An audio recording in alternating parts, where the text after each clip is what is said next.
হযরত মুসা আলাইহিস সালাম বলেন, ফেরাউন জেলের ভয় আমি করি না, আমাকে জেলের ভয় দেখায়া লাভ নাই, আমি আল্লাহ পাকের পয়গম্বর হযরত মুসা আলাইহিস সালাম। ফেরাউনের দলবল আছে, লোক লস্কর আছে, তার অস্ত্রের অভাব নাই।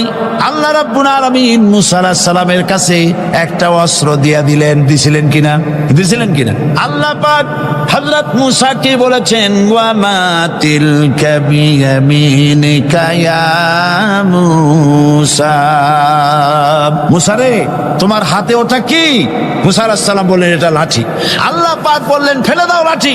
লাঠি ফালায় দিলেন, কি হয়ে গেল? হিয়া হাইয়াতুন তাসআ, লাঠি হয়ে গেল।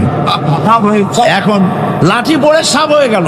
সাপ দেখে নবী ওলি হোক, সাহাবী হোক আর আলেম হোক, সাপ দেখলে ভয় করে না মানুষের? মুসা আলাইহিস সালাম ভয় পেয়েছে। আল্লাহ রাব্বুল আলামিন হযরত মুসাকে শোনায় দিলেন, খুযহা ওয়া লা তাখাফ সানুঈদুহা সিরাতাহাল উলা, লা তাখাফ, ভয় পেও না। আল্লাহ বলছেন ধরো, ভয় পেও না। ধরার সঙ্গে সঙ্গে স্বাভাবিক অবস্থায় ফিরে আসবে, আবার লাঠি হয়ে যাবে। এখন আল্লাহ বলছেন ধরো। মুসা আলাইহিস সালাম কি ভয় পাওয়া উচিত হবে? মুসা আলাইহিস সালাম কি ভয় পাইছিলেন? কারণ হচ্ছে এই দুশমনের শক্তিটা খুব বড়ই দেখা যায়, মনে হয় যেন অনেক বড়, কি জানি কি। আল্লাহ পাক বলছেন, ইন্না কাইদাশ শায়তানে কানা দাঈফা, শয়তানের চক্রান্ত যতই তুমি মনে করো অনেক ষড়যন্ত্রের জাল বিস্তার হয়ে আছে, আল্লাহ কয় কিছুই না, দাঈফা, অত্যন্ত দুর্বল। আল্লাহ পাক বললেন ধরো। মুসা আলাইহিস সালাম সাপ ধরলেন, সঙ্গে সঙ্গে লাঠি হয়ে গেল। ফেরাউন বরদাস্ত করলো না, রাষ্ট্রশক্তির পক্ষ থেকে আক্রমণ শুরু হলো। অপরাধ কি? মুসা আলাইহিস সালামের অপরাধ কি অপরাধ? মাশাআল্লাহ, বুঝতে পেরেছেন। অপরাধ হচ্ছে তিনি বলেছেন লা ইলাহা, জোরে বলেন লা ইলাহা ইল্লাল্লাহ। তো আমি বলবো, আল্লাহ রাব্বুল আলামিন কোরআনে কারীমের মধ্যে বলেছেন, আল্লাহু লা ইলাহা ইল্লা হুয়াল হাইয়ুল কাইয়্যুম। কোন সূরা আছে? কোন আয়াতে? আয়াতুল কুরসি। পড়তে ইচ্ছা করে না? পড়েন আমার সাথে, আল্লাহু লা ইলাহা ইল্লা হুয়াল হাইয়ুল কাইয়্যুম। আল্লাহ হচ্ছেন তিনি যিনি ছাড়া কোনো উপাস্য নাই, কোনো ইলাহা নাই, কোনো মাবুদ নাই, যিনি ছাড়া আর কোনো ইবাদতের মালিক নাই। আর যিনি হচ্ছেন সদা জাগ্রত চিরঞ্জীব, সার্বভৌমত্বের একচ্ছত্র মালিক, যিনি সদা জাগ্রত চিরঞ্জীব, তিনি হচ্ছেন আল্লাহ। এখন কেউ যদি বলেন আল্লাহ অক্ষর কি, এক একটা অক্ষর বাদ দিয়া আল্লাহরে চিনায় দেন, তাও চিনানো যাবে। আল্লাহর প্রথম অক্ষর যদি বাদ দেন, কি থাকবে? কোরআনে কারীম বলছে, তা দিয়েও বোঝা যাবে, লিল্লাহি মা ফিস সামাওয়াতি ওয়া মা ফিল আরদ। আল্লাহ হচ্ছেন তিনি যার জন্য আকাশ আর জমিন, আকাশ এবং জমিনের একচ্ছত্র মালিক। এর মাঝখানে যা কিছু আছে সব কিছুর মালিকানা যার হাতের মুঠায়, তিনি আমার আল্লাহ। তিনি কে? আল্লাহ। এরপরে যদি বলেন আরেকটা লাম ছেড়ে দেন, আলিফ সাল্লাম, একটা লাম ছেড়ে দিলাম, তাহলে কি থাকলো? লাহু থাকলো, দুইটা অক্ষর থাকলো লাহু। এই লাহু দিয়েও আল্লাহ রাব্বুল আলামিনের সিফাতকে, তার গুণকে বোঝা যাবে। লাহু মাকালিদুস সামাওয়াতি ওয়াল আরদ। আল্লাহ পাক বলেন, আসমান এবং জমিনের রিজকের চাবি কাঠি আল্লাহ পাকের হাতে, যাকে খুশি তিনি পর্যাপ্ত রিজেক দান করেন। কেউ যদি বলেন লামটাও ভালায় দেন, লামটাও ছেড়ে দেন, দিলাম লাম একটা ছেড়ে, থাকলো কি? একটা অক্ষর থাকলো হু। এই হু দিয়ে আমার আল্লাহরে চেনা যাবে। ওয়া হুয়াল গফুরুল ওয়াদুদুল আরশিল মাজিদ ফাআলুল লিমা ইউরিদ। আমার আল্লাহ হচ্ছেন তিনি যিনি ক্ষমাশীল, যিনি দয়াবান, যিনি বান্দাকে মহব্বত করেন, যিনি হচ্ছেন আরশে আজিমের মালিক, তিনি হচ্ছেন সেই মহান সত্তা যিনি যা খুশি তাই করতে পারেন। সুতরাং আল্লাহ হচ্ছেন এমন এক লফজ, এমন এক নাম, এমন এক ইসমে জাত, যার কোনো বিকল্প নাই, যা অনুবাদ করে আল্লাহকে স্রষ্টা বললে এটা সারবে না, সৃষ্টিকর্তা বললে সারবে না। আল্লাহ পাকের নামের বিরাট বিশাল ব্যাপক অর্থ রয়েছে। সুতরাং আল্লাহকে আল্লাহই বলতে হবে। আল্লাহকে কি বলতে হবে? আল্লাহ আল্লাহ আল্লাহ। কত মজাই নামে, সুবহানাল্লাহ বিহামদিহি, কত মজাই নামে। আল্লাহ রাব্বুল আলামিন বলেন, আমরা শুরু করছি সূরা ফাতিহা। অভিনন্দন পত্র দিচ্ছি, কারে দিচ্ছি? আল্লাহ পাককে দিচ্ছি। শেখানো ভাষা দিয়ে রব্বুল আলামিন বলেন, প্রশংসা করো আলহামদুলিল্লাহি রাব্বিল আলামিন। সমস্ত প্রশংসা আল্লাহ পাকের, যিনি হচ্ছেন রব, যিনি কি? রব। এখন এই রব শব্দের বাংলা অর্থ করা হয় প্রভু, লালনকারী, প্রতিপালনকারী, কিন্তু এই অর্থ যথেষ্ট নয়। কোরআনে কারিমে যে রব বলা হয়েছে তার অর্থ হচ্ছে, তার অর্থ ব্যাপক, অনেক বিশাল এর অর্থ। এ রব কাকে বলে? এই রব শব্দের বাংলা অর্থ করা হয় প্রভু, লালনকারী, প্রতিপালনকারী, কিন্তু এই অর্থ যথেষ্ট নয়। কোরআনে কারিমে যে রব বলা হয়েছে তার অর্থ হচ্ছে, তার অর্থ ব্যাপক, অনেক বিশাল এর অর্থ। এ রব কাকে বলে? আমি রবের সমস্ত ব্যাখ্যা করতে পারবো না, তবে অল্প কথায় এমনভাবে বলতে চেষ্টা করব যাতে করে আপনাদের বুঝে আসবে ইনশাআল্লাহ। আমরা বলি ইনশাআল্লাহ। এখন আপনারা যদি আমাকে প্রশ্ন করেন যে অত কথা বুঝি না, এক লাইনে এক বাক্যে বুঝায় দেন রব কাকে বলে, তাহলে আমি কথাটা এইভাবে বলবো, যাহার যখন যে জিনিসের যতটুকুন প্রয়োজন তাহাকে তখন সেই জিনিস ফরিয়াদ করার আগে যিনি পৌঁছে দেন তার নাম হচ্ছে রব। এ রব হচ্ছে তার মধ্যে রুবুবিয়তের সম্পূর্ণ কোয়ালিটিতে ভর্তি। আল্লাহ পাকের মধ্যে রুবুবিয়তের কোয়ালিটি। রব শুধু সৃষ্টি করেই ছেড়ে দেন না, প্রতিপালন করেন, পূর্ণতায় পৌঁছে দেন।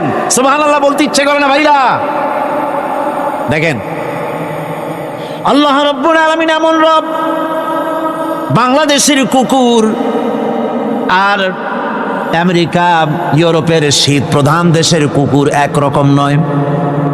আমাদের দেশের পশু ইউরোপ আমেরিকা শীত প্রধান দেশের পশু একরকম নয়। তার কারণ হলো আমাদের দেশে শীত কম, নাতিশীতোষ্ণ অঞ্চলের মধ্যে খানিকটা পড়ে যায়। এখানে পশুদের গায়ে কম পশম থাকলে কোনো অসুবিধা নাই। ভেড়া, ঘোড়া, কুকুর, বন্য প্রাণীকে কেউ তো কম্বল দেয় না, ল্যাপ দেয় না, রাজাই দেয় না, খাতা দেয় না, চাদর দেয় না। আল্লাহ রাব্বুল আলামিন তিনি এমন রব, শীত প্রধান দেশের পশুদের গায়ে পশম দিয়া চিরস্থায়ী কম্বল জড়ায় দিয়েছেন। এটা হচ্ছে রব। প্রতিপালনের পদ্ধতি কি সুন্দর করে তিনি প্রতিপালন করছেন, কি সুন্দর করে তিনি পশু পক্ষীগুলিকে তাদের আহার জোগাড় করছেন, প্রতিপালন করছেন। তিনি রব। মানুষকে সৃষ্টি করেছেন, আমাদেরকে সৃষ্টি করেছেন, সব প্রয়োজন মিটাইছেন, সকল প্রয়োজন মিটিয়েছেন, একটা জিনিস বাদ রাখেন না। আমাদের মুখে দাঁতের দরকার ছিল, মায়ের পেট থেকে দাঁত নিয়ে আসিনি। মায়ের পেট থেকে আসার পরে আমাদের খাবারের দরকার ছিল। লক্ষ্য করেন রব কারে বলে, লক্ষ্য করুন। মায়ের পেটের মধ্যে যখন ছিলাম ওখানে কোনো রোগের জীবাণু ঢুকতে পারে নাই। ফি করারিম মাকিন, একটি সুরক্ষিত জায়গায় আল্লাহ রাব্বুল আলামিন বাচ্চাকে রেখেছেন, যেখানে কোনো সর্দি হবে না, জ্বর হবে না, সর্দি হবে না, ব্রঙ্কাইটিস হবে না, ডায়াবেটিস হবে না, প্রেশার হবে না। মায়ের পেটের মধ্যে বাচ্চাকে এমন জায়গায় আল্লাহ যত্ন করে রেখেছেন। এই বাচ্চা যখন মায়ের পেট থেকে বেরিয়ে এলো তখন তার পরিবেশ অত্যন্ত খারাপ। এখানে পলিউশন আছে, এখানে কার্বন ডাই অক্সাইড আছে, এখানে বিষাক্ত হাওয়া আছে, এখানে দূষিত আবহাওয়া রয়েছে। প্রতি মুহূর্তে রোগ তাকে হামলা চালাতেছে। এই রোগের থেকে সে বাচ্চা বাঁচবে কি করে? এজন্য রব্বুল আলামিন তিনি এমন রব, মায়ের বুকের মধ্যে যে খাবার তৈরি করলেন বাচ্চার, ওই খাবারের মধ্যে বাচ্চার ওষুধও আল্লাহ পাক বানায়া দিলেন। মায়ের বুকের দুধ শুধু দুধ নয়, এটা ওষুধ। সুবহানাল্লাহ। এটা খাদ্য, এটা ওষুধ, এটা ভিটামিন, এটা ক্যালসিয়াম, এটা কার্বোহাইড্রেট, যা দরকার বাচ্চার জন্য সব আল্লাহ মায়ের দুধের মধ্যে দিয়ে দিলেন। যতক্ষণ বাচ্চা পেটে ছিল দুধ ছিল ঘন, যখন বাচ্চা মায়ের পেট থেকে বেরিয়ে এলো দুধটা হয়ে গেল পাতলা। এই পাতলা দুধটা খাবে, ওষুধ আছে এর মধ্যে, ভিটামিন আছে, খাইতে যেন বিস্বাদ না হয় একটু মিষ্টি দিয়ে দিলেন আল্লাহ, যাতে বাচ্চা মুখ ফিরায় না নেয়, সে যেন খাইতে চায়। তারপরে যখন বাচ্চার হাড্ডি খেতে হবে, মাছ খেতে হবে, গোশত খেতে হবে, দুধের আর দরকার নাই, তার শরীরের ভিতরে রেজিস্ট্যান্স, রোগ প্রতিরোধক শক্তি তৈরি হয়েছে, এখন আরো ভালো খাবার দরকার। আল্লাহ রাব্বুল আলামিন মায়ের দুধকে শুকায় দিলেন, চুষলো আর পাওয়া যাবে না, দুধ শুকায় গেছে, এখন বাইরের খাবার খেতে হবে। আসছিল যখন বুকে দাঁত ছিল না, বাইরে যখন এলো দাঁতের যখন দরকার হলো, কোন আল্লাহর বান্দা কি আল্লাহর কাছে দরখাস্ত করেছেন যে আল্লাহ আমার কয়েকখান দাঁত দাও, দাঁত ছাড়া আমি চাবাই কেমন? এই সবগুলি দাঁত কে সেট করে দিলেন? রব্বুল আলামিন দাঁতগুলিকে সেট করে দিলেন, বুকের মধ্যে দাঁত এসে গেল। আল্লাহ রব্বুল আলামিন শরীরটাকে সাজিয়ে গুছিয়ে, হিউম্যান বায়োলজি যাকে বলা হয়, এই শরীরকে যে সুন্দর করে আল্লাহ পাক তৈরি করলেন বলে শেষ করা যাবে না, কত সুন্দর করে আল্লাহ পাক বানিয়েছেন। আপনার মাথার ভিতরে সেল তৈরি করা হলো, ব্রেন তৈরি করা হলো। এই ব্রেনটা শুকনা জায়গায় রাখা হয় নাই, শুকনা জায়গার মধ্যে ব্রেনটা যদি থাকতো, নড়াচড়া করে আপনার ব্রেনের যে টেকনোলজি আল্লাহ পাক ইউজ করেছেন সেটা অসুবিধাগ্রস্ত হতো। এই জন্য ক্রিম যেভাবে পানির মধ্যে ভাসা থাকে, পানির মধ্যে ভাসমান ক্রিম মাখন যেভাবে রাখা হয়, সামান্য পানির মতো করে এর ভিতরে ব্রেনটাকে রাখা হয়েছে। এই ব্রেনের ভিতরে, ব্রেন হচ্ছে পৃথিবীতে কম্পিউটার, আজকের পৃথিবীর শ্রেষ্ঠ আবিষ্কার। কিন্তু মানুষের মাথায় যে কম্পিউটার আল্লাহ পাক দান করেছেন, এই কম্পিউটারের সামনে দুনিয়ার কম্পিউটার এতিম। এবার লন্ডন গিয়েছিলাম, প্রত্যেক বছর 1.5 মাস 2 মাস সময় পাই, কিন্তু আপনারা দোয়া করেছেন এখন পার্লামেন্টে সময় দিতে হয় বেশি, বিদেশের সফর কমে গিয়েছে। 10 দিনের জন্য গিয়েছিলাম, ওরা আমাকে একটা ডায়েরি দিল। সেই ডায়েরিটার ভিতরে, ডিজিটাল ডায়েরি, এই ডায়েরির মধ্যে তারা বলল যে এরকম, এই যে কাগজটা আপনারা দেখতে পাচ্ছেন, এই রকমের কাগজের 10 লক্ষ পাতা লিখতে যত কাগজ লাগে, এরকমের 10 লক্ষ পাতার লেখা ছোট্ট এই ডায়েরিটার মধ্যে ঢুকাই দেওয়া যায়। 10,000 টেলিফোন নাম্বারের মেমোরিতে তুলে দেওয়া যায়। এটা হচ্ছে লেটেস্ট আবিষ্কার। কিন্তু আল্লাহ পাক মানুষের যে ব্রেনটা তৈরি করলেন, পৃথিবীতে যা আছে এ সব কিছু একটা মানুষের ব্রেনের মধ্যে, সমস্ত তথ্য, সমস্ত ফ্যাক্টস মানুষের মেমোরির ভিতরে ঢুকাবার পরেও আরো লক্ষ লক্ষ জায়গা বাকি থেকে যাবে, শূন্য থেকে যাবে, যা পূরণ হওয়ার নয়। এত বিশাল মেমোরি আল্লাহ পাক তার মানুষের মাথার মধ্যে তৈরি করে দিয়েছেন। সুবহানাল্লাহ বিহামদি। দেখুন অবস্থাটা কি, আল্লাহ তার মানুষকে কিভাবে, রব কাকে বলে, রব কারে বলে, সুবহানাল্লাহ বিহামদি। চোখের সামনে রাস্তা দিয়ে চলতে গিয়ে চোখের সামনে সাপ দেখলেন, চোখ দেখার কাজ করেছে। চোখ কি করেছে? দেখার কাজ করেছে। এখন কি করবেন? চোখ কিন্তু দেখে বসে থাকে নাই, চোখ দেখা মাত্রই ট্রান্সমিট করেছে ব্রেনকে। ব্রেন সাথে সাথে অ্যাকশন নিতে বলেছে হাতকে আর পাওকে। হাতে লাঠি থাকলে পিটাও, লাঠি না থাকলে পাকে বলেছে দৌড় মারো। এই যে সাপ দেখলো, চোখ এটাকে পাঠাই দিল ব্রেনকে, ব্রেন পাঠাই দিল অ্যাকশনে হাতে আর পায়ে। এতে কিন্তু 1 সেকেন্ড সময় লাগে নাই, 1 সেকেন্ডের কয়েক লক্ষ ভাগের 1 ভাগের ভিতরেই মানুষ অ্যাকশনে এসে গিয়েছে। সুবহানাল্লাহ। এর নাম হচ্ছে রব। এর নাম কি? রব। তার অফুরন্ত সৃষ্টি মানুষের হার্ট তৈরি করেছেন, চোখ তৈরি করেছেন। চোখে কিন্তু আমরা নেগেটিভ দেখি, চোখে আমরা কি দেখি? নেগেটিভ দেখি। এই নেগেটিভটা চোখ ক্যাচ করে ব্রেনের ভিতর থেকে পজিটিভ হয়ে কে বের করে দেয়? সুবহানাল্লাহ বিহামদি। কানে অসংখ্য শব্দ শুনি, কিন্তু কোনো শব্দ তো জড়ায় যায় না। অসংখ্য শব্দ আমরা শুনি। যেমন রেডিও, রেডিও ঘুরাচ্ছেন 9 ব্যান্ড রেডিও অথবা এর থেকেও বেশি ব্যান্ডওয়ালা রেডিও। আপনি যখন ঘুরাচ্ছেন কোনো সেন্টার ধরার জন্য, অনেক সময় 4-5টা সেন্টার জড়ায় যায় না? জড়ায় কিনা? 4-5টা সেন্টার জড়ায় যায়, সর্বনাশ হয়ে যায়, কোনটা থেকে কোনটা শুনবেন। তো এইরকম করে আপনার কানের ভিতরে শব্দগুলি সব জড়াইয়া পাকাইয়া আপনার কানের মধ্যে একটা বিশ্রী আওয়াজ সৃষ্টি করে দিতে পারত। কে স্তরে স্তরে শব্দগুলিকে শোনার ব্যবস্থা করেছে? আপনার জিহ্বার ভিতরে হাজারো রকমের স্বাদ গ্রহণ করার জন্য একটা জিহ্বায় এতগুলি টেস্ট নেওয়ার ক্ষমতা কে তৈরি করে দিলেন? আল্লাহ রাব্বুল আলামিন সুবহানাল্লাহি বিহামদি। তিনি হচ্ছেন রব, যিনি মানুষের প্রতিপালন সৃষ্টি করেন এবং প্রতিপালন করেন, এমনি এমনি ছেড়ে দেন না। এরপরে মানুষের সব প্রয়োজন তিনি মিটিয়েছেন। মানুষের জীবন ধারণের জন্য সব থেকে বড় প্রয়োজন পানি। সবচেয়ে বড় প্রয়োজন কি? পানি। জোরে কোন কি? পানি। জীবনের জন্য পানি এবং আর্দ্রতা, এই দুটি জিনিস অপরিহার্য, এছাড়া জীবন বাঁচবে না। আমরা দেখতে পাই সমুদ্র ভরা পানি মজুদ আছে, লক্ষ্য করেন, সমুদ্র ভরা পানি মজুদ আছে, নদী খাল বিল ভরা পানি মজুদ আছে, কিন্তু এটাই তো যথেষ্ট নয়।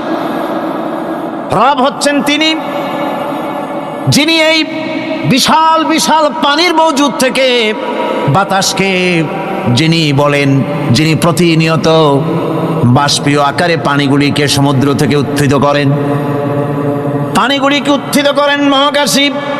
আল্লাহ পাক বলেন, আল্লাহুল্লাযী আরসালার রিয়াহা ফাতুসিরু সাহাবা। বাষ্প হয়ে পানিগুলি আকাশে উত্থিত হয় এবং মহাকাশে যাওয়ার পর এই পানিগুলি, লবণাক্ত পানিগুলি আল্লাহর মেশিনে সেগুলি মিষ্টি হয়ে যায়। জোরে কোন সুবহানাল্লাহ। পানিগুলি মিষ্টি হয়ে গেল, ওই মিষ্টি পানি আল্লাহ রাব্বুল আলামিন নাজিল করে দিলেন। এবার বৃষ্টি কণা কণা হয়ে পড়লো, ফোঁটা ফোঁটা বৃষ্টি। আল্লাহ খুঁজে দেখলেন বৃষ্টির ফোঁটাগুলি পৃথিবীর প্রতিটি কণা তালাশ করে তৃষ্ণার্ত কণাগুলিকে আল্লাহ পাক ভিজায় দিলেন। সেই জন্য তার নাম হলো রব। তিনি হচ্ছেন রব, প্রয়োজন মিটান। পানি সবচেয়ে প্রয়োজন বেশি, সেই পানি আল্লাহ পাক এভাবে সরবরাহ করলেন। জমিনের চারিদিকে নদী নালা রেখেছেন, জমিনকে আর্দ্র করেছেন, জমিনের ভিতরের পানি মিষ্টি করেছেন। টিউবওয়েল মারলে পরে, পাম্প করলে পরে ভিতর থেকে মিঠা পানি আল্লাহ পাক বের করে দেন। সুবহানাল্লাহ। এই মিষ্টি পানির ব্যবস্থা করেছেন। এরপরে তিনি ওই আল্লাহ পাক মিষ্টি পানির ব্যবস্থা করে বৃষ্টির মাধ্যমে পৃথিবীতে ফসল উৎপাদনের ব্যবস্থা করে দিলেন। পাক কোরআনে কারীমের মধ্যে বলেছেন, ওয়াজআলনা মিনাল মাই কুল্লা শাইইন হাই। পানি দ্বারাই আমি সব বস্তুকে সজীব রাখি। বৈশিষ্ট্যের দিক থেকে পানির রয়েছে অনেক গুণ, আশ্চর্য গুণ। পৃথিবীর 75% হচ্ছে পানি। আকাশ থেকে অর্থাৎ চাঁদ থেকে যখন চাঁদে ভ্রমণকারীরা যখন ছবি তুলেছে, তো সেই ছবিতে ব্লু রং এসেছে বেশি, সবুজ এসেছে কম। সবুজ হলো গাছপালা আর ব্লু হচ্ছে পানি। সমুদ্রের পানির রং হচ্ছে নীল। মানুষের শরীরের ভিতরে 60% পানি, গাছের মধ্যে রয়েছে পানি। পানি ছাড়া পৃথিবীর বাঁচার কোনো পথ নাই। আবার দেখেন, প্রচণ্ড শীতের কারণে, ঠান্ডার কারণে যেসব এলাকায়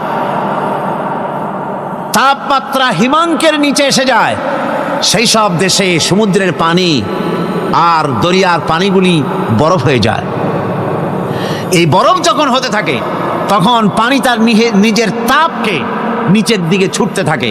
উপরের তাপ বরফ হয়ে যায় ঠান্ডা, আর নিচে তাপ বিচ্ছুরিত করে দিয়ে পানির ভিতরে যত জলজ প্রাণী আছে আর উদ্ভিদ আছে, সবগুলিকে বাঁচায় রাখার ব্যবস্থা আল্লাহ রাব্বুল আলামিন এভাবে করে থাকে।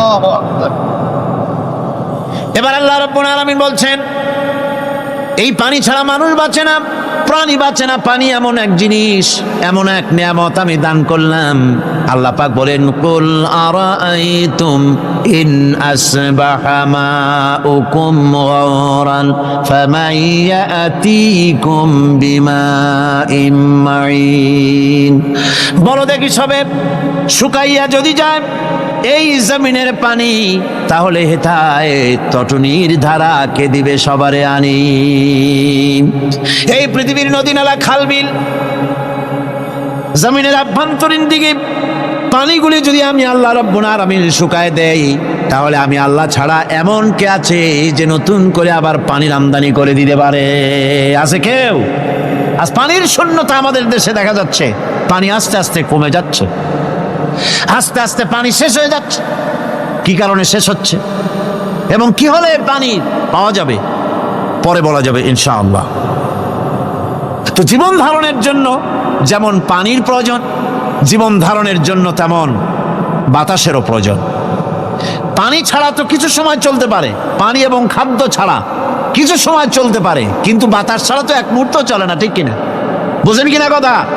বাতাস ছাড়া এক মুহূর্ত চলতে পারে না। অথচ আল্লাহ রাব্বুল আলামিন এই বাতাস দিয়ে গোটা আকাশকে, শূন্য জায়গাগুলি বাতাস দিয়ে ভরে রেখেছেন, যাতে করে কারো বাতাসের কোনো অসুবিধা না হয়, শ্বাস করতে কোনো কষ্ট না হয়।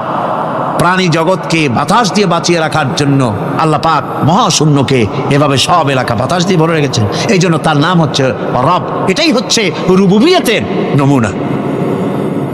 আমার ভাইয়েরা, আল্লাহ রাব্বুল আলামিন পানি দিলেন, বাতাস দিলেন, খাদ্যের ব্যবস্থা করে দিলেন। শস্য শ্যামল এলাকায় আল্লাহ পাক সব জায়গাগুলিতে শস্য শ্যামল হোক অথবা ঊষর ধূসর মরুভূমি হোক, সারা পৃথিবী জুড়ে আল্লাহ রাব্বুল আলামিন খাবারের দস্তরখান বিছায় রেখেছেন। ওয়ামা মিন দাব্বাতিন ফিল আরদি ইল্লা আলাল্লাহি রিজকুহা। এই পৃথিবীর বুকে এমন কোন বিচরণশীল জীব নাই যেই জীবের রিজকের দায়িত্ব আমি আল্লাহ আমার নিজ হাতে গ্রহণ করি নাই। জোরে বলেন সুবহানাল্লাহ। সব রিজেক আমি ছড়াই রেখেছি বিশ্বজুড়ে সর্বত্র। আল্লাহ পাক বলছেন, ফালইয়ানজুরিল ইনসানু ইলা তাআমিহি আন্না সাবাবনাল মাআ সাব্বা সুম্মা শাকাকনাল আরদা শাক্কা ফাআমবাতনা ফিহা হাব্বা। আল্লাহ পাক বলছেন, মানুষের উচিত নিজ খাদ্যাদির দিকে লক্ষ্য করা, নিজের খাদ্যের দিকে লক্ষ্য করা। যেহেতু এই খাদ্য প্রতিদিন তার সামনে আসে, এদিকে তার লক্ষ্য করা উচিত। আমি প্রথমে জমিনের উপরে পানি বর্ষণ করি, পরে জমিনকে দীর্ণ বিদীর্ণ করি, এরপরে জমিনের ভিতরে উর্বরা শক্তি আমি দান করি। কে বলতেছেন কথা? আল্লাহ পাক বলছেন। এরপরে আমি নানান জাতের ফসল ফলন তোমাদের জন্য আমি দান করে দেই।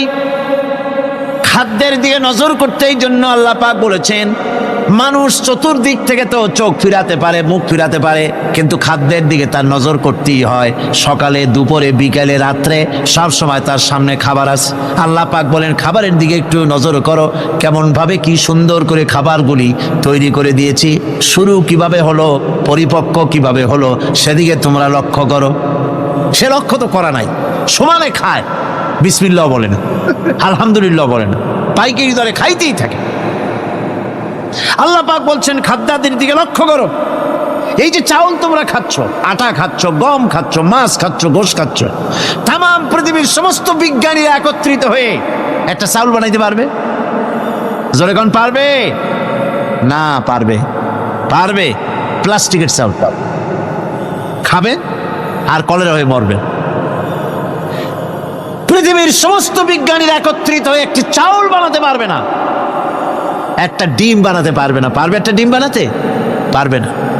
বিজ্ঞানীদের প্রশংসা আমরা করি, হ্যাঁ করি, বিজ্ঞানীরা অনেক কিছু বিশ্বকে উপহার দিয়েছে, কিন্তু মূল রবের কাছে আমরা যাই না, তাকে চিনতেও পারি না, সেখানে যাই না। বিজ্ঞানীরা কি করেছে? আল্লাহর বানানো জিনিসগুলি তারা ডিজাইন করেছে। ডিজাইন করতে তো নিষেধ নাই, আর ডিজাইন করাই যায়, সৃষ্টি করতে পারে না। বিজ্ঞানীরা সৃষ্টি করে নাই, ডিজাইন করেছে। কিরকম? আল্লাহ পাক চাউল তৈরি করেছেন। চাউল তৈরি করেছে কে? বলেন না সবাই। এখন আপনারা সেই চাউল দিয়ে পিঠা বানান, পায়েস বানান, সেই চাউল দিয়ে ভাপা পিঠা, আরো কি যেন খায় চট্টগ্রামে রস দিয়ে, ওটা কি কয়? দই পিঠা না কেন? ধোঁয়া পিঠা। তো এইভাবে করে আপনি ডিজাইন তৈরি করছেন, আটা দিচ্ছে, আল্লাহ পাক আটা তৈরি করেছেন, গম দিয়েছেন, এই আটা দিয়ে গোলগোল্লা তৈরি হচ্ছে, এর দ্বারা রুটি তৈরি হচ্ছে, এর দ্বারা অসংখ্য রকমের সিমাই টিমাই ইত্যাদি দিয়ে, লাচ্ছা সিমাই, নানান রকমের সিমাই আপনি ডিজাইন করেন, অসুবিধা নাই। আল্লাহর তৈরি করা কাঠ দিয়ে ফার্নিচার তৈরি হচ্ছে, টেবিল হচ্ছে, চেয়ার হচ্ছে, গুষ্টি শুদ্ধ হচ্ছে, আল্লাহর তৈরি করা লোহা দিয়া মাইক হচ্ছে, স্ট্যান্ড গান হচ্ছে, ব্রেন গান হচ্ছে, তারপরে প্লেন হচ্ছে। তাহলে আমি বলতে চাইলাম, বুঝাতে চাইলাম, সমস্ত জিনিস এর স্রষ্টা কে? জোরে বলেন কে? বিজ্ঞান শুধু এগুলিকে এক জায়গায় করে অ্যাসেম্বল করেছে, এগুলিকে এক জায়গায় করে এক একটা রূপ দিয়েছে। এখানে বিজ্ঞানের কৃতিত্ব আছে ঠিক, কিন্তু আপনারাই বলেন, লোহা যদি আল্লাহ তৈরি না করতেন এই মাইক তৈরি হতো, রাইফেল তৈরি হতো? আর রাইফেল যদি নাই হতো তাহলে কারাগারের বন্দীগুলো মারতেন কি দিয়া? রাইফেল যদি না হতো যুদ্ধ করতেন কি দিয়ে? ঠিক কিনা? যত মারামারি ইত্যাদি যা কিছু হচ্ছে, তো শুধু মারামারির জন্যই তো আল্লাহ লোহা বানান নাই। লোহার সবচাইতে বড় প্রয়োজন হচ্ছে জমিন কর্ষণ করা, জমিন চাষ করা। এই জমিন চাষের জন্য লাঙ্গল দরকার, শাবল দরকার, খন্তা দরকার, কোদাল দরকার। এই লোহার দামকেও আল্লাহ পাক এত লোহা বেশি দিয়েছেন, যার জন্য লোহার দাম কম। সোনা কম দিয়েছেন যেহেতু সোনার প্রয়োজনীয়তা কম, লোহার প্রয়োজনীয়তা বেশি, এই জন্য লোহা বেশি দিয়েছেন, দামটা কমে গেছে, যার জন্য আপনার আমার জন্য কিনে ব্যবহারটা সহজ হয়েছে। কথা ঠিক কিনা বন্ধুগণ? আল্লাহ রাব্বুল আলামিন এইভাবে করে মানুষের রুবুবিয়াতটা, আল্লাহ পাকের রুবুবিয়াত হচ্ছে এই, তিনি মানুষকে সুন্দর করে সৃষ্টি করে যা কিছু প্রয়োজন সব কিছু খাওয়াচ্ছেন, দিচ্ছেন। সে আল্লাহ পাক প্রশ্ন করছেন, কুল মান ইয়ারযুকুকুম মিনাস সামাই ওয়াল আরদ আম্মান ইয়ামলিকুস সামআ ওয়াল আবসারা ওয়া মান ইয়াখরুজুল হাইয়্যা মিনাল মাইয়িতি ওয়া ইউখরিজুল মাইয়িতা মিনাল হাইয়্য। আকাশের প্রশস্ত বুক থেকে এবং জমিনের এই প্রশস্ত বুক থেকে কে রিজিক, তোমাদের খাদ্যকে উৎপাদন করে? কে নির্জীব থেকে সজীবকে বের করেন? আর কে সজীবকে নির্জীবে পরিণত করেন? তিনি কে? তিনি হচ্ছেন আল্লাহ পাক। আল্লাহ পাক বলছেন, এই প্রশ্ন যদি তাদেরকে করা হয় তো তারা কি বলবে?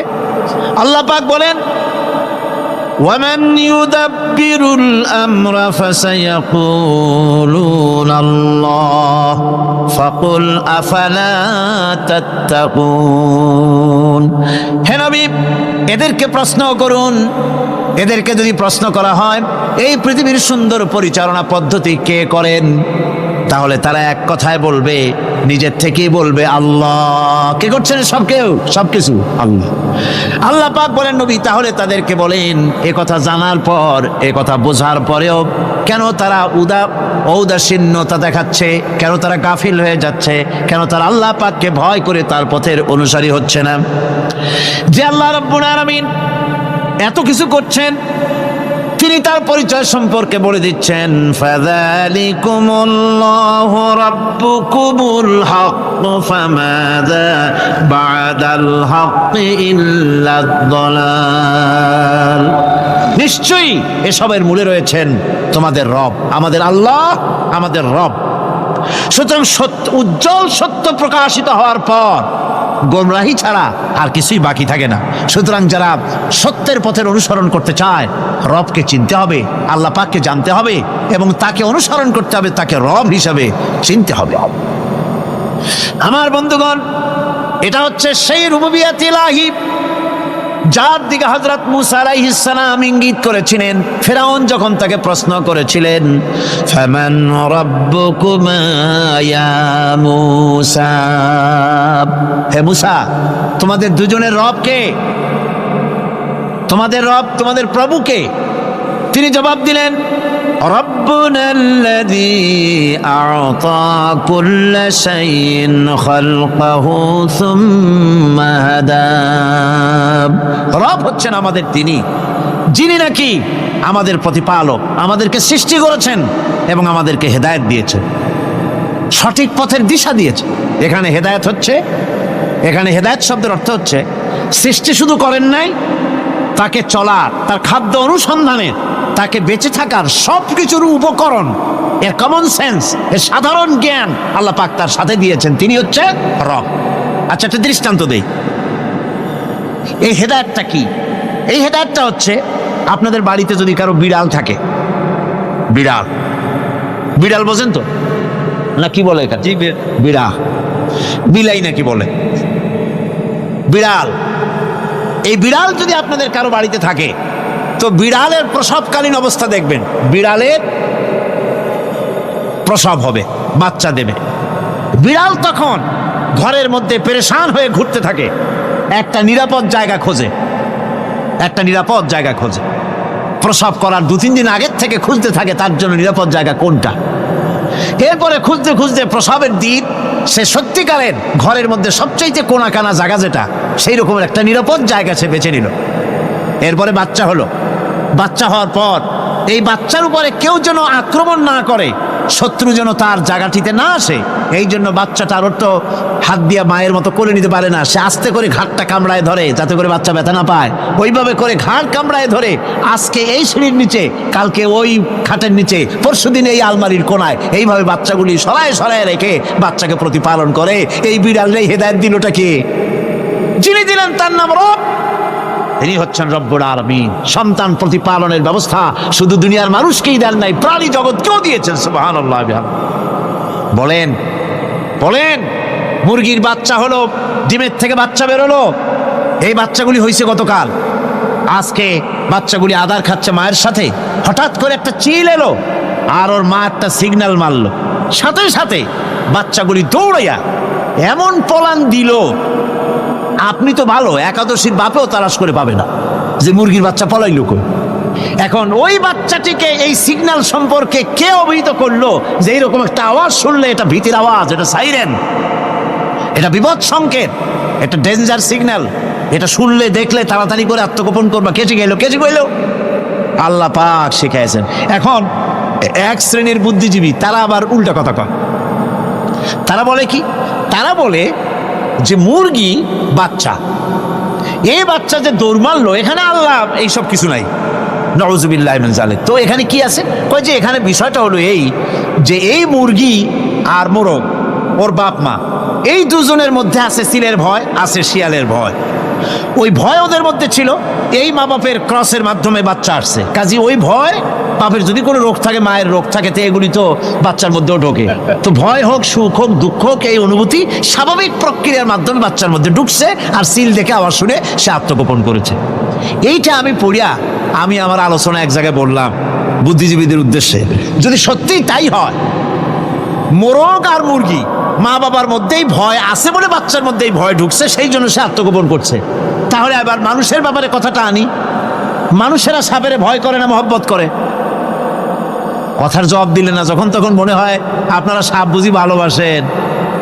সাপ আমরা সকলেই ভয় পাই, মায়ও ভয় পায়, বাবাও ভয় পায়।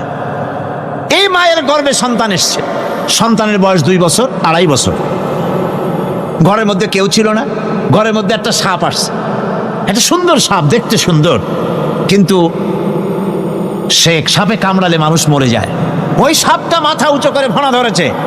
এই বাচ্চাটা কি সাপ দেখে দৌড় মারবে, না বাচ্চাটা ওই সাপটাকে ধরার জন্য সে এগিয়ে যাবে? কোনটা করবে? এগিয়ে যাবে। তাহলে মা বাপের ভয়, তাদের মা বাপের রক্তের মধ্যে, শিরার মধ্যে, সব জায়গায় সাপের ভয়, তার মাধ্যমে বাচ্চা এসে ওই বাচ্চার মধ্যে সাপের মহব্বত হইল কেন, ভয় হইল না কেন বাচ্চা অবস্থায়? সুবহানাল্লাহ। আমার বন্ধুগণ, মুরগির বাচ্চাকে হেফাজত করার জন্য বুদ্ধিমান প্রাণী মানুষ তার কাছে নাই বলে আল্লাহ রব্বুল আলামিন তারে বাচ্চা অবস্থা থেকে বোঝার তৌফিক দিয়েছেন কোনটা ভয়ের আওয়াজ, কোনটা হলো বিপদের আওয়াজ। মানব সন্তানের প্রতিপালন করার জন্য তার মার বাবা আছে বলে ওই রকম করে পশুদের মতো আল্লাহ বানান নাই, তাকে হেফাজত করার জন্য মা বাপ আছে বলে এই দায়িত্ব আল্লাহ পাক মা বাপের উপরে ছেড়ে দিয়েছেন। মা বাপ তাকে হেফাজত করে। রুবুবিয়তের প্রতিপালন, হেদায়েতের এই প্রতিপালন আল্লাহ পাক মানুষকে এভাবে করে তাদেরকে হেদায়েত দিয়েছেন, তার পথের চলার দিশা দিয়েছেন। পিঁপড়ার খাদ্য সংগ্রহের ব্যাপারটা দেখেন, পিঁপড়ার আছে দারুণ ঘ্রাণ শক্তি, কোথায় খাবা? 5 তলায় আপনি মিষ্টি খাচ্ছেন, রসগোল্লা থুয়ে দেন, তারপরে দেখেন কোন জায়গায় দিয়ে পিঁপড়া এসে জমের খাওয়া খায়, ঠিক কিনা? দেখেন তার কত তীব্র ঘ্রাণ শক্তি, সেখানে চলে যাচ্ছে। তাকে হেদায়েত দেওয়া হয়েছে, তাকে ঘ্রাণ শক্তি দেওয়া হয়েছে। চিল, শকুন, ঈগল কোথায় থাকে বুঝেন না? মহাশূন্যে 3 থেকে 3.5 মাইল উপরে শকুন, বাজ, ঈগল উঠতে থাকে। খাবে কি? ওখানে তো তার খাবার ছড়ানো নেই। আল্লাহ হচ্ছেন এমন রব, আমাদের স্রষ্টা হচ্ছেন এমন রব, যিনি ওই চিল, বাজ আর শকুন মহাশূন্যে যেগুলি উড়ে বেড়ায়, ওদেরকে আল্লাহ পাক এমন তীব্র দৃষ্টি শক্তি দান করেছেন, 3 মাইল উপর থেকেও ছাগল মুরগি মরা দেখলে ওখান থেকে এসে ঝাঁপায় পড়ে তা খেতে পারবে। তাকে দেওয়া হচ্ছে দৃষ্টিশক্তি। এরকম করে যার যা প্রয়োজন, সমস্ত প্রয়োজনগুলি আল্লাহ মিটাচ্ছেন। এরই নাম হচ্ছে রুবুবিয়াতে এলাহি। এটাই হচ্ছে আল্লাহ পাক রব, এটা তার অসংখ্য প্রমাণ। সেই জন্য আল্লাহ পাক বলেন আলহামদুলিল্লাহি রাব্বিল আলামিন। পড়েন সবাই আলহামদুলিল্লাহি রাব্বিল আলামিন। সমস্ত প্রশংসা হচ্ছে আল্লাহ পাকের জন্য। কোন আল্লাহ? প্রথমে তো আল্লাহ বললাম, তারপর বললাম রব, এখন বলা হচ্ছে কোন রব? যিনি আলামিন, রব্বিল আলামিন, যিনি সমস্ত জাহানের রব। তাহলে বোঝা যাচ্ছে রব, জগৎ একটা না। জগৎ, কথা বুঝতেছেন আমার? জগৎ একটা নয়, অসংখ্য জগৎ আছে, বহুমাত্রিক জগতের কথা এখানে আল্লাহ পাক বলছে। আমি এই জন্য বলি যে কোরআন হচ্ছে বিজ্ঞানের উৎস। কোরআন বিজ্ঞানের কি? বিজ্ঞানের আবিষ্কার যত বাড়বে, বিজ্ঞান চিরটা কাল কোরআনের কাছে ভিক্ষার হাত দিয়ে এতিমের মতো দাঁড়ায় থাকবে কিয়ামত পর্যন্ত। আজ পৃথিবীর বিজ্ঞানীরা বলছে জগৎ সম্পর্কে, আমরা মনে করছি পৃথিবীটাকে, আমাদের কাছে তো জগৎ দুইটা। কয়টা জগৎ? একটা জগৎ হলো এইটা, ইহ জগৎ আর পরজগৎ, এছাড়া আর কিছু জানি না। এই দুইটাই জগৎ আমাদের কাছে। এখন দেখেন বিজ্ঞানীরা কি বলছে। বিজ্ঞানীরা বলছেন সৌরজগতে শুধু আমাদের সৌরজগৎটাই শেষ না, অসংখ্য সৌরজগৎ আছে মহাশূন্যে, অসংখ্য সৌরজগৎ। পৃথিবীর প্রতি 4 বিলিয়ন মানুষ যদি এক একটা সৌরজগৎ দখল করে, তাতেও সৌরজগৎ শেষ হবে না। আরো সহস্র সহস্র বিলিয়ন বিলিয়ন সৌরজগৎ আরো ফাঁকা পড়ে থাকবে। এত সৌরজগৎ আল্লাহ সৃষ্টি করেছেন। এই মহাশূন্যে বহুমাত্রিক জগতের কথা আল্লাহ পাক এখানে বলেছেন। এই পৃথিবী একটা জগৎ, এই মাটির তলে আছে আর এক জগৎ, সমুদ্রের ভিতরে আছে পানির তলার আর এক জগৎ। আর মহাশূন্য যে কি তা আপনার মাথায় শূন্য হয়ে যাবে চিন্তা করতে করতে। এই জন্য বিজ্ঞানীরা, বড় বড় বিজ্ঞানী, এরা কিন্তু নাস্তিক হয় না। বর্তমান বিজ্ঞানীরা চিন্তা করে গবেষণা করে খেয়েই হারিয়ে ফেলছে মহাশূন্যকে দেখে। যেখানে আছে গ্যালাক্সি, যেখানে আছে মিল্কি ওয়ে, যেখানে রয়েছে অসংখ্য তারকা, এই পৃথিবীটা মহাশূন্য আল্লাহ যেভাবে তৈরি করেছেন, সেই তুলনায় এই পৃথিবী একটা মার্বেলের চাইতে খুব বেশি একটা বড় কিছু হয় বলে মনে হয় না। পৃথিবী যদি হয় একটা মার্বেলের মতো, তাহলে আমরা যে মানুষ, আমাদের অস্তিত্ব কোথায় চিন্তা করেন। এবার মহাশূন্যে চলেন। মহাশূন্য সে কি বিশাল মহাশূন্য। একটা তারকা থেকে আর একটা তারকায় যদি যেতে হয়, তাহলে সহস্র সহস্র বিলিয়ন বছরের দরকার হবে। কি বছর? এ দুনিয়ার বছর না, আলোকবর্ষ, লাইট ইয়ার। আলো চলে প্রতি সেকেন্ডে কত? 1,86,000 মাইল। এই 1,86,000 মাইলের সেকেন্ড, এর মিনিট, এর ঘন্টা, এর দিন, এর মাস, এর বছর, এই আলোকবর্ষ। সহস্র সহস্র আলোকবর্ষ পার হয়ে যাবে এক তারকা থেকে আর এক তারকায় পৌঁছানো সুকঠিন। এ ধরনের অসংখ্য তারকা আল্লাহ পাক তৈরি করে রেখেছে। সূর্য হচ্ছে পৃথিবীর চাইতে 13 লক্ষ গুণ বড়। এরকম সূর্য বিজ্ঞানীরা এখন বলছে, আগে বলতো 1 কোটি সূর্যের চাইতে বড় তারকা, এখন বলতেছে এই রকমের পৃথিবীর চাইতে 13 লক্ষ বড় যে সূর্য, এরকম 3 কোটি সূর্য খাইয়া ফেলাইতে পারে। এরকম সহস্র সহস্র তারকা এক একটা গ্যালাক্সির ভিতরে আল্লাহ পাক তৈরি করে গেছেন। এখন মনে হচ্ছে যে এই তারকাগুলি বড়, না, এই তারকাগুলির চাইতে আবার বড় জিনিস কি, সেটাকে বলা হয় ব্ল্যাক হোল। সেটাকে বলা হয় ব্ল্যাক হোল, অন্ধকার কূপ। ব্ল্যাক হোল আবার ম্যান হোল বুঝবেন না, কিন্তু ম্যান হোলের ঢাকনা চুরি হয় যেমন।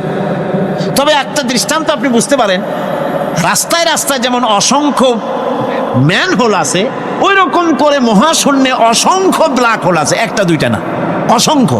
এই ব্ল্যাক হোল আবার দেখা যায় না, অদৃশ্য ব্ল্যাক হোল। এই ব্ল্যাক হোলগুলো কি? এগুলি কোরআনে কারীমের মধ্যে আল্লাহ পাক বলেছেন, ফালা উকসিমু বিমাওয়াকিন নুজুম, ফালা উকসিমু বিমাওয়াকিন নুজুম, শপথ সেই পতনের স্থানের যেখানে নক্ষত্রসমূহ ধ্বংস হয়ে যায়, ধ্বংসপ্রাপ্ত হয়, কসম সেই স্থান সময়ের। সুবহানাল্লাহ। এই অন্ধকার কূপের, এই অন্ধকূপের কসম করছেন আল্লাহ পাক।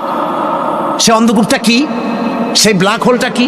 সেই ব্ল্যাক হোল হচ্ছে ওই যে তারকার কথা বললাম, যে সূর্য খাইতে পারে, 3 কোটি সূর্য খাইতে পারে, এই রকমের তারকাগুলি ঘুরতে ঘুরতে কোনো এক কারণে যখন সে ব্ল্যাক হোলের রেঞ্জের মধ্যে এসে যায়, তখন ব্ল্যাক হোল ওকে এমনভাবে চুষে হজম করে ফেলে, যেমন বাচ্চা চকলেট চুষা খাইয়া ফেলায়, এইরকম ব্ল্যাক হোলগুলি অত বড় তারকাগুলি খাইয়া চুষা শেষ করে ফেলে দেয়। সুবহানাল্লাহ বিহামদিহি। বিজ্ঞানীরা বলেছেন, আমাদের এই পৃথিবীটা, আল্লাহ না করুন কখনো, আমাদের এই পৃথিবীটা যদি কোনো ব্ল্যাক হোলের আওতায় পড়ে, ওর রেঞ্জে আসে, তাহলে মাত্র 2 সেন্টিমিটারের মধ্যে পৃথিবীটা তার ঘনত্ব লাভ করে ব্ল্যাক হোলের মধ্যে অদৃশ্য হয়ে যাবে, হারায় যাবে, ওর অস্তিত্ব থাকবে না। আল্লাহ পাক, আশ্চর্য লাগে আমার, বিজ্ঞানের বইপত্র যখন পড়ি আমার কাছে আশ্চর্য লাগে। 1400 বছর আগে নবী কোনো বিজ্ঞানাগারে পড়াশোনা করেন নাই, কোন সায়েন্স দিয়ে রিসার্চ করেন নাই, সেই নবীর মুখ থেকে এমন বিজ্ঞানময় কোরআন আল্লাহ বের করালেন, যে আজকের পৃথিবীর মডার্ন যুগের বিজ্ঞানীরা কোরআনের কাছে এতিম হয়ে দাঁড়ায় আছে। পৃথিবীর কোন বিজ্ঞানী বলতে পারবে না যে কোরআনে কারিমের অমুক আয়াতটা আনসাইন্টিফিক, এটা হাদিস আমাদের বিজ্ঞানের সাথে মিল খায় না, এমন কথা বলতে পারবে না। বরং কোরআন সার্টিফাই করবে তোমার এই বক্তব্য, তোমার এই থিওরি মোস্ট আনসাইন্টিফিক, কোরআন বলবে। ওরা বলতে পারবে না যে আয়াতটা আনসাইন্টিফিক। সুতরাং কোরআন হচ্ছে মহান বিজ্ঞানময়, কোরআন হচ্ছে আল্লাহ পাকের দেওয়া এক মহান বিধান, যে কোরআনের কারণে আল্লাহ পাক আমাদেরকে হেদায়েত দান করেছেন। সুতরাং এই কোরআন হচ্ছে, কোরআনের মধ্যে যা আছে, গোটা কোরআনে যা আছে সব সূরা ফাতিহায় আছে। সুবহানাল্লাহ বিহামদিহি। আল্লাহ পাক বলছেন, আলহামদুলিল্লাহি রাব্বিল আলামিন। মুহাব্বতের সাথে পড়েন সবাই, আলহামদুলিল্লাহি রাব্বিল আলামিন। সমস্ত প্রশংসা, যাবতীয় প্রশংসা সে আল্লাহ পাকের, যিনি তামাম জাহানের পালনেওয়ালা রব। ইনশাআল্লাহ বাকি কথা আগামীকাল বলবো ইনশাআল্লাহ। সকালে বলেন ইনশাআল্লাহ। মুনাজাতের জন্য দাঁড়ানো ভাইরা সব বসেন, যত লোক দাঁড়িয়ে আছেন সবাই বসেন। প্রথম দিনের মুনাজাত আল্লাহ পাকের দরবারে, সব বসেন, মুহাব্বতের সাথে বসেন, আর একটু জিকির করেন, লা ইলাহা ইল্লাল্লাহ। কি জন আছে আজকে? 8 জন আছে, আর এটা দিয়ে আসছে 4 জন আছে। লা ইলাহা ইল্লাল্লাহু মুহাম্মাদুর রাসূলুল্লাহ। 3 বন্ধু সফর করতে করতে অনেক দূর পর্যন্ত পৌঁছে গিয়েছে, গভীর রজনী হয়ে গিয়েছে। 3 বন্ধু চিন্তা করলে এখন কোথায় যাব। হঠাৎ করে ঝড় তুফানের কবলে পড়েছে, জিন্দেগি যায় যায়, জীবন ধ্বংস হয়ে যায়, পৃথিবী উল্টে যায়, এমন ঝড় তুফান শুরু হয়ে গিয়েছে। 3 বন্ধু বাঁচবার জন্য বহুত পথ আর পদ্ধতি খুঁজলো, কোথাও পেল না। শেষ পর্যন্ত 3 বন্ধু মিলে পাহাড়ের উপরে একটা বিশাল গর্তের ভিতরে প্রবেশ করেছে। গর্তের ভিতরে যখন প্রবেশ করেছে নিজেকে বাঁচাবার জন্য, হঠাৎ করে পাহাড়ের উপর থেকে বিশাল বড় একটা পাথর এসে তাদের গর্তের মুখটাকে বন্ধ করে দিল। রাত কাটিয়ে দিয়েছে, ঝড় তুফান থেমে গিয়েছে। তারা যখন বের হবে, পৃথিবীর সঙ্গে তাদের কানেক্টিংটা ফেল হয়ে গিয়েছে, কানেকশন হয় না। এমন গর্তে ঢুকেছে, পৃথিবীতে কি ঘটতেছে তারা বলতে পারে না, কারণ বিশাল বড় পাথর তাদের গর্তের মুখটাকে বন্ধ করে দিল। তিন বন্ধু মিলে একসাথে ধাক্কা দিতে লাগলো। প্রত্যেকটা মানুষের শরীরের লোমকূপের গোড়া থেকে ঘাম বের হয়ে গিয়েছে, কিন্তু সরিষার দানা পরিমাণ ওই পাথরটাকে নড়ানো যায় নাই। আল্লাহ রব্বুল ইজ্জতুল জালালের পরীক্ষা তাদের জন্য মুত্তাসিল হয়ে গেল। রব এইভাবে মানুষের দিলের পরীক্ষা নিয়ে থাকে। আমার বন্ধুগণ, তিনজন মিলে পরামর্শ করলো আর বাঁচা যাবে না।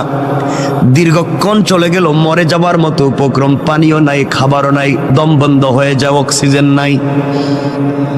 তিন বন্ধু মিলে চোখের পানি ছেড়ে কান্না করে গভীর রজনীতে সেজদায় পড়ে গর্তের ভিতরে আল্লাহ কি ডাক দিয়ে বলেছে, আল্লাহ, জিন্দেগিতে অপরাধের শেষ নাই, এমন কোন অপরাধ করি নাই যা তোমার কাছে জানা নাই। রব, সব তো আমরা করছি, কিন্তু বিপদে পড়ে দেখছি এখন তো আমার সন্তানও আমাকে বাঁচাতে পারবে না, স্ত্রী, মা, বাবা, আত্মীয় স্বজন কেউ বাঁচাতে পারবে না। এই গর্তের ভিতরে আমাদের খবর পৃথিবীর কোনো মানুষ জানে না, একমাত্র তুমি ছাড়া। আল্লাহ, এমন বিপদে পড়েছি, একমাত্র তুমি পারো আমাদেরকে বাঁচাতে, কিন্তু কোন মুখে তোমার কাছে হাত উঠাবো আর দোয়া করবো? আল্লাহ, জীবনে যে এমন কোনো গুনাহ নাই যে গুনাহ করি নাই, জিন্দেগিতে এমন কোনো খারাপ কাজ নাই যা আমরা করি নাই, কি বলে তোমার কাছে হাত উঠাবো? তুমি যদি বলো আমি তোদেরকে চিনি না। রব, এই অপমান থেকে, কবর থেকে, গর্ত থেকে কে বাঁচাবে? তিনজন মিলে পরামর্শ করে সিদ্ধান্ত নিয়েছে, আমাদের জিন্দেগিতে যদি এমন একটা কাজ থাকে রে, যেই কাজটা একমাত্র আল্লাহরে সন্তুষ্ট করবার জন্য করছিলাম, পৃথিবীর কোন মানুষকে দেখাবার জন্য করি নাই, এমন যদি কারো জীবনে একটা মাত্র কাজ থাকে, কয়টা? সবাই বলা লাগবে কয়টা? এমনকি আমাদের জিন্দেগিতে যদি একটা মাত্র ভালো কাজ থাকে, যেটা একমাত্র রবকে সন্তুষ্ট করবার জন্য করেছি, আজকে ওই কাজের ওসিলা নিয়ে রবের কাছে চাইব। রব তো বলেছে সরিষার দানা পরিমাণ ভালো কাজ করলেও তিনি কল্যাণ দেন, উপকার দেন, ফিডব্যাক দেন। আজকে একটু দেখি না, আমরা তো গুনাহ করছি কিন্তু কোন জিন্দেগিতে ভালো কাজ আসেনি। তিন বন্ধুর এক বন্ধু বলছে, বাইরে আমার জীবনে একটা ভালো কাজ আছে। এই বলে ওই বন্ধু সেজদায় পড়ে চোখের পানি ছেড়ে কান্না করে ডাক দিয়া বলেছে, আল্লাহ,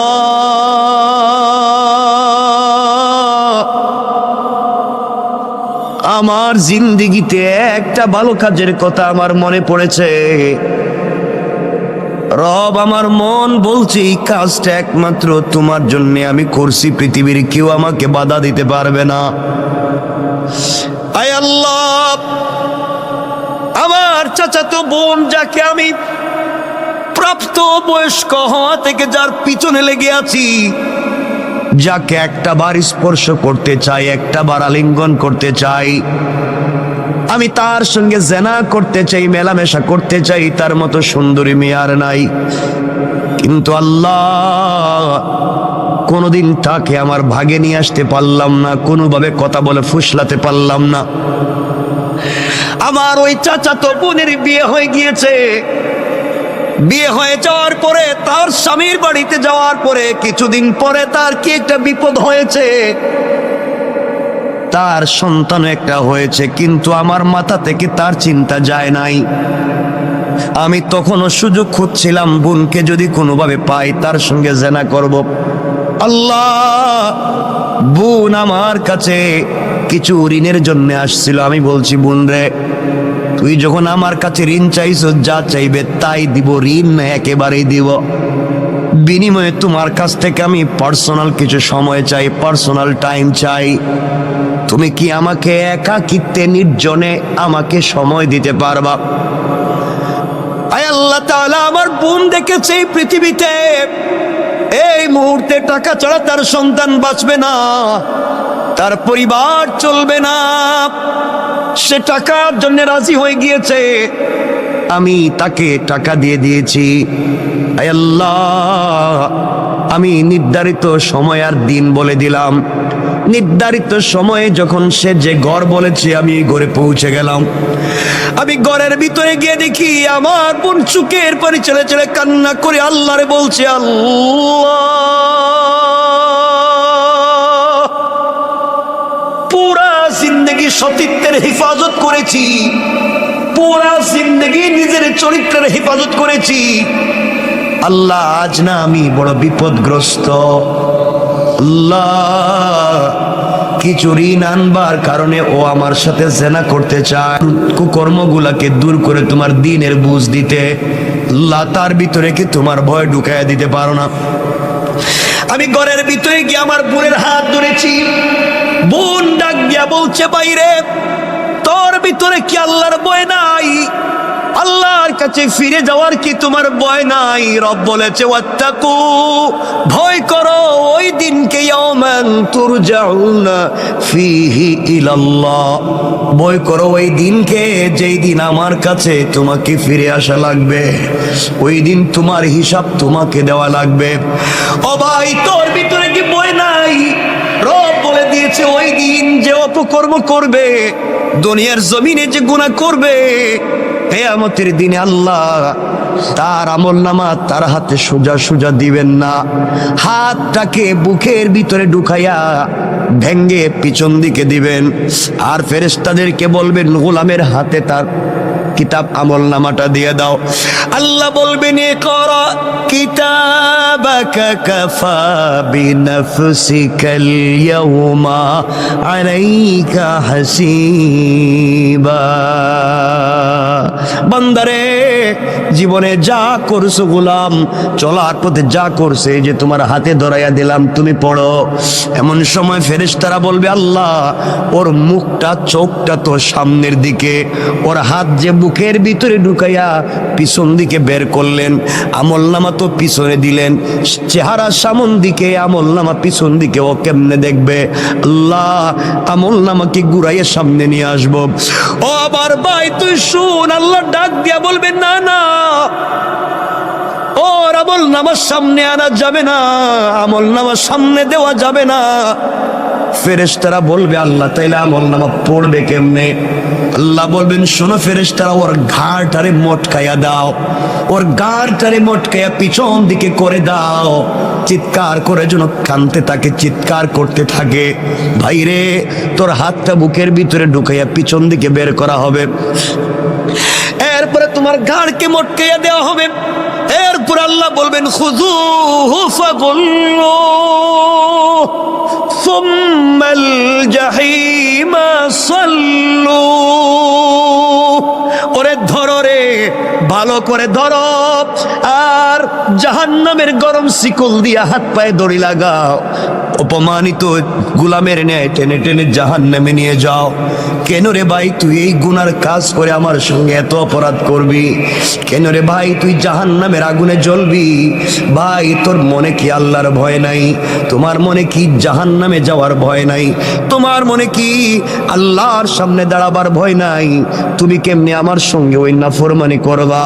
আয় আল্লাহ, আমি তো গিয়েছিলাম জেনা করতে, যাকে আমার জীবন যৌবন দিয়ে স্বপ্নে দেখি, যাকে আমি স্বপ্নে লালন করি, পুরা জিন্দগি থেকে যাক থেকে একটা মিনিট পেতে চাই, পুরা জিন্দগি ভর যাকে নিয়ে স্বপ্ন দেখছি, আমার ওই বোনকে আমার হাতের মুঠোয় পাইছি, শুধু তার হাত স্পর্শ করছি, আমি শুধু তার হাত ধরছি। ওই সময় বোন আমাকে এই ওয়াজ শোনাইয়া দিছে, আল্লাহ, ওই দিন একাকিত্বে নির্জনে পৃথিবীর কোনো মানুষ নাই, একমাত্র আমার বোন আর আমি ছাড়া। ওই দিন আমি তো গিয়েছিলাম খারাপ কাজ করতে, কিন্তু বোনের 1 মিনিটের বক্তব্য শুনে তোমার ভয়ের কথা আমার ভিতরে ঢুকে গিয়েছিল। আমি আমার বোনের হাত ছেড়ে দিয়া ঘর থেকে বের হইয়া তোমাকে চিৎকার করে বলেছিলাম, আল্লাহ, তোমাকে ভয় পাইছি, বোনের কথায় হাত ছেড়ে দিয়েছি, আর জেনা করব না।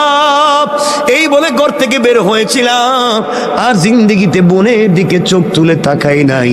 আল্লাহ তাআলা, ওই দিন তো কোনো পুলিশ ছিল না, র্যাব ছিল না, border guard, CID, DIB, NSI, DGFI কেউ ছিল না।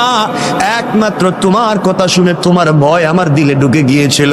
তুমি বলেছো ওয়াত্তাকু ইয়াওমান তুরজাউনা ফীহি ইলাল্লাহ, আমার কাছে তো ফিরে আসা লাগবে।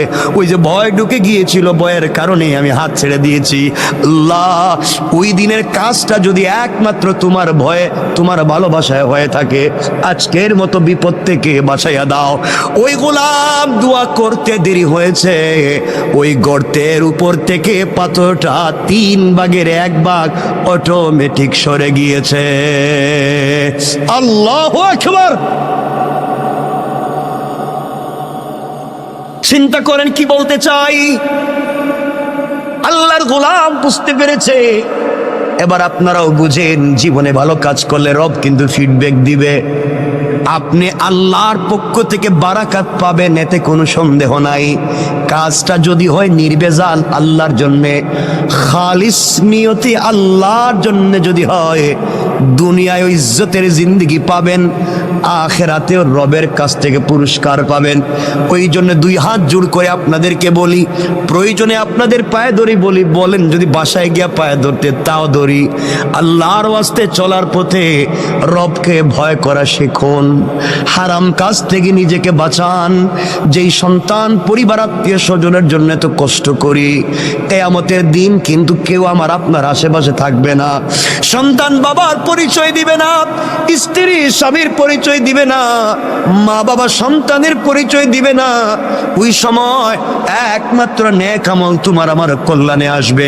কথায় কথা চলে আসছে, মাঝখান দিয়া বলে দেই, যদি আপনি জিন্দেগিতে দুনিয়ার জমিনে কোরআন তিলাওয়াত করা শিখতে পারেন, কোরআন তিলাওয়াত করেন, শুধুমাত্র কোরআন তিলাওয়াত, এত ছোট্ট একটা আমলও যদি করেন, আল্লাহর রাসূল সাল্লাল্লাহু আলাইহি ওয়াসাল্লাম বলে দিয়েছে, পৃথিবীর জমিনে কেউ যদি কোরআন তেলাওয়াতকারী হয়, ওই কোরআন তেলাওয়াত তাকে জান্নাতে না পৌঁছানো পর্যন্ত আল্লাহর দরবারে সুপারিশের শাফাআত করা বন্ধ করবে না।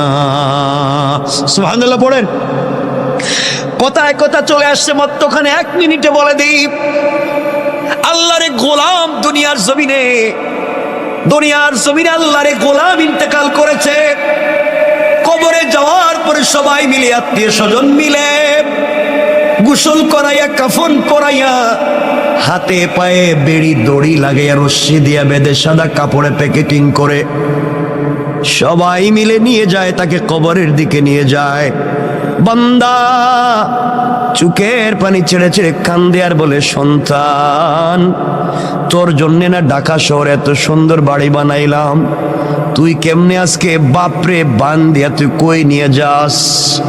ও সন্তান, তোর জন্য না এত বাপ এত কষ্ট করলাম, তুমি আমারে আজকে কোথায় নিয়ে যাও, কোন কবরে? সন্তান বলছে, হয়তো জুরাইন কবরস্থানে, আজিমপুর গুরুস্থানে, কোন জায়গায় নিয়ে যায়? সন্তান নিয়ে যায়। বাবা কাফনের ভিতর থেকে কান্দে, কেউ দুনিয়ার আওয়াজ শুনে না।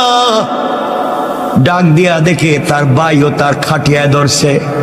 বাইরে ডাক দিয়া বলে, ভাই রে, আমার গলা না জড়াইয়া নাকি তুই ঘুমাইতি না?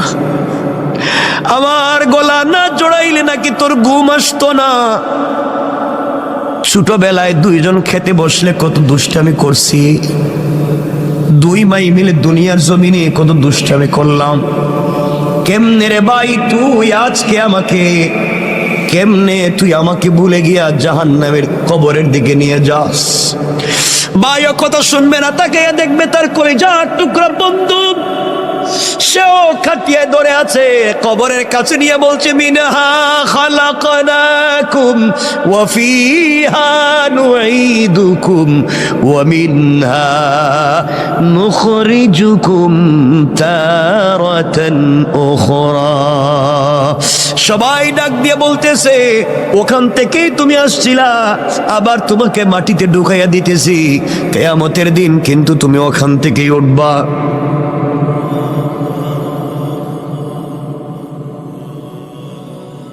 বন্ধু, কেউ তোমার কথা শুনবে না, আমার কথা শুনবে না। ওই সময় আল্লাহর গোলাম চিৎকার করে কান্না করে বলবে, ও গোলাম, আমার না ঘরে কত সুন্দর এয়ার কুলার, এয়ার কন্ডিশন ছিল, টাইস ছিল, সিরামিক ছিল, তুই আমার কই রাইখে যাস? সবাই মিলে তোমাকে আমাকে কবরের ভিতরে শোয়াইয়া দিবে, মাটি উপর দিয়া দিয়া যখন সবাই চলে আসবে, আল্লাহরে গোলাম কবরের ভিতরে কাঁদতেছে। এমন সময় ফেরেশতারা এসে তাকে জিজ্ঞেস করছে, মার রব্বুকা, ও গোলাম বলো না তোমার রবকে। গোলাম তো ঠিক মতো উত্তর দিতে পারে না, কারণ দুনিয়ায় রবের পথে চলে নাই। দুনিয়ায় রব যেই পথের কথা বলছে গোলাম, ওই পথে গোলাম চলে নাই। আজ গোলামকে কবরের ভিতরে বলছে মার রব্বুকা, গোলাম জবাব দিতে পারে না। ফেরেশতারা বলছে ওয়ামা দীনুকা, বলো না তোমার ধর্মের নাম কি, কোন ধর্ম নিয়ে আসছো? গোলাম জবাব পায় না। গোলামকে বলা হয়েছে, বলো না মান হাদার রাজুলু আল্লাযী বুইসা ফীকুম, ওই ব্যক্তির চিনুনি দেখো তো, যেই ব্যক্তিকে তোমাদের হিদায়াতের জন্য পাঠানো হয়েছিল। আল্লাহর রসুলের চেহারা এভাবে উঠাইয়া ধরে বলবে, দেখো তো এই লোকটারে চিনুনি? তুমি আমি যদি দুনিয়ার জমিনে রসুলের চরিত্র নিয়ে, রসুলের আদর্শ নিয়ে কবরে যাই, তাহলে ওই লোকটারে দেখাইলে আমরা চিনতে পারবো আমার রসুল। কবরে দেখাইলে বলতে পারবো, ইয়া রাসূলুল্লাহ, দুনিয়ায় না আপনাকে দিল দিয়ে ভালোবেসেছি, কবরের রসুলের চেহারা দেখে চিনতে পারবেন। আর যদি দুনিয়ার জমিনে সেই রসুলকে ভালোবাসতে না পারেন, আল্লাহ রসুলের চেহারা দেখানোর পরও তুমি আমি চিনব না। ফেরেশতারা যখন 3টা প্রশ্নের জবাব পায় নাই, তাকে আঘাত করার জন্যে 70 জন অন্ধ ফেরেশতা এক একজন ফেরেশতার ওই কাঁধ থেকে ডান কাঁধ থেকে বাম কাঁধে যেতে লাগবে 700 বছর। এমন 70 জন ফেরেশতা হাতের মধ্যে লোহার মুগুর নিয়ে দাঁড়িয়ে আছে, আঘাত করবে। 70টা সাপ বিচ্ছু দাঁড়িয়ে আছে, তাকে খেয়ে ফেলবে। চিৎকার করে আল্লাহর গোলাম কাঁদবে, তাও কেউ শুনবে না, কারণ এই দুনিয়ায় কাঁদলে তো কেউ না কেউ শুনবে, কিন্তু কবরে কাঁদলে কেউ কথা শুনবে না। ওই দিন একমাত্র রব শুনবেন। দুনিয়ায় রবরে শুনাইয়া যাও, কবরে গেলেও রব তোমার কথা শুনবেন। এমন সময় গোলাম দেখতেছে কবরের 2 পার্শ্বের মাটি অনেক দূর পর্যন্ত চলে গিয়েছে। এত দূর পর্যন্ত মাটি গিয়েছে, আল্লাহর গোলামকে আঘাত করবার জন্য, কবরের মাটি চাপ দেওয়ার জন্য এভাবে আসতেছে। এক পাজরের হাড় অপর পাজরে ঢুকে যাবে। আল্লাহর গোলাম চক্ষু বন্ধ করে দিয়েছে। চক্ষু বন্ধ করে চিৎকার করে ডাক দিয়া কবরের ভিতরে বলছি, আল্লাহ, কেউ নাই, এই বিপদে আমার সন্তানও নাই, সন্তান আমার বিছানায় ঘুমায়, স্ত্রী হয়তো অন্যের হাত ধরে অন্য কাউকে বিয়ে করে ফেলেছে, বা এগুলা হয়তো আমার সম্পত্তি এত মুহূর্তে বাগ বাটুয়ারা করে ফেলছে। আল্লাহ, আমার দোকানের গদিতে হয়তো আরেকজন বসে গিয়েছে। আমি মনে করছিলাম আমি ছাড়া মনে হয় দুনিয়া চলবে না, এখন দেখি আমি ছাড়া আমার ঘরও চলে, আমি ছাড়া আমার দোকানও চলে। আজ এই সন্তানেরা আমাকে ছাড়া চলতো না, এরাও দেখি এখন চলে। যে স্ত্রী আমাকে জড়িয়ে না ধরে ঘুমাইতো না, স্ত্রীও দেখি চলে। আল্লাহ, দুনিয়া তো আগের জায়গায় আছে, কিন্তু আমি যে নাই, আমার কথা কেউ মনে করে না। গোলাম কান্দে, চিৎকার করে কান্দে। এমন সময় দেখে তার পাজরে হাত এক পাশে ঢুকায় দেওয়ার জন্য কবরের মাটি যখন তাকে আঘাত করবার জন্য আসছে, চিৎকার করে কাঁদতেছে। হঠাৎ করে অনুভব করে তার বুকের উপরে কে যেন ছোট্ট ছোট্ট পা দিয়া হেঁটে যায়। কিরে, আমার বুকের উপরে আবার হাঁটে কে? চক্ষু খুলে দিয়েছে। চক্ষু খুলে দেখে সবাই যার যার জায়গায় দাঁড়িয়ে আছে, কেউ আর আঘাত করে না। আর তাকাইয়া দেখে তার বুকের উপরে সবুজ চড়ুই পাখির মতো একটা পাখি তার বুকের উপরে হেঁটে হেঁটে যায়। আল্লাহু আকবার। গোলাম চিৎকার করে বলছে, কে রে তুমি? ডাইনে মাটি, বামে মাটি, নিচেও মাটি, উপরেও মাটি, তুমি কেমনে ঢুকলা? আমি তো অক্সিজেন নিতে পারি না। পাখি আল্লাহর কাছে বলছে, আল্লাহ, তুমি আমার জবানটা খুলে দাও, আমি তোমার বান্দার সাথে 1 মিনিট কথা বলি। পাখির জবান খুলে দিয়েছেন।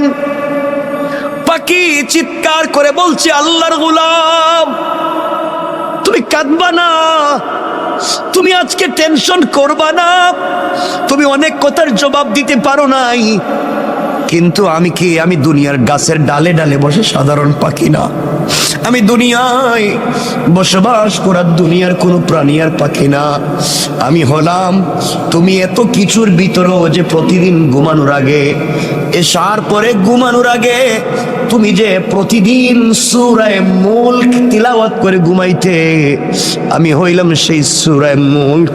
আল্লাহ আমাকে পাখির সূরত ধরাইয়া তোমার বুকের উপরে বসাইয়া দিয়েছে। ও আল্লাহর গোলাম, নাওম কা নাওমাতিল আরুস, তুমি আমার ডানার নিচে ঘুমাও। এই বলে ছোট্ট পাখিটা তার দুইটা ডানা কবরের দুই পারে ধাক্কা দিয়ে রেখে দিয়ে বলছে ঘুমাও। বান্দা বলছে, পাখি রে, তোর পাতলা হালকা দুইটা ডানা দিয়া কি কবরের মাটিরে আটকায় রাখতে পারবে? পাখি বলতেছে ঘুমাও। ফুলসজ্জার রাত্রে স্বামী স্ত্রী যেভাবে ঘুমিয়ে যায়, কখন সূর্য উদিত হয় বলতে পারে না, কখন সকাল হয় বলতে পারে না, তুমি এইভাবেই আমার ডানার নিচে ঘুমাইয়া যাও, কিয়ামতের দিন পর্যন্ত আমি তোমার বুকের উপরে বসে গেলাম, এই কবরে কেউ তোমাকে আযাব দিতে পারবে না। আল্লাহর গোলাম, তাও তোমাকে বলে দিলাম, আমি তো সূরা মুলক তোমাকে জানাইয়া দিলাম, কবরেও তোমাকে হেফাজত করব, পুল সেরাতেও করব, মিজানেও করব, যতক্ষণ পর্যন্ত সুপারিশ করে শাফাআত করে আল্লাহর জান্নাতে তোমাকে না পৌঁছাবো, ততক্ষণ পর্যন্ত আমি সূরা মুলকের সুপারিশ তোমার পক্ষ থেকে আল্লাহর দরবারে আমি বন্ধ করব না। আল্লাহু আকবার।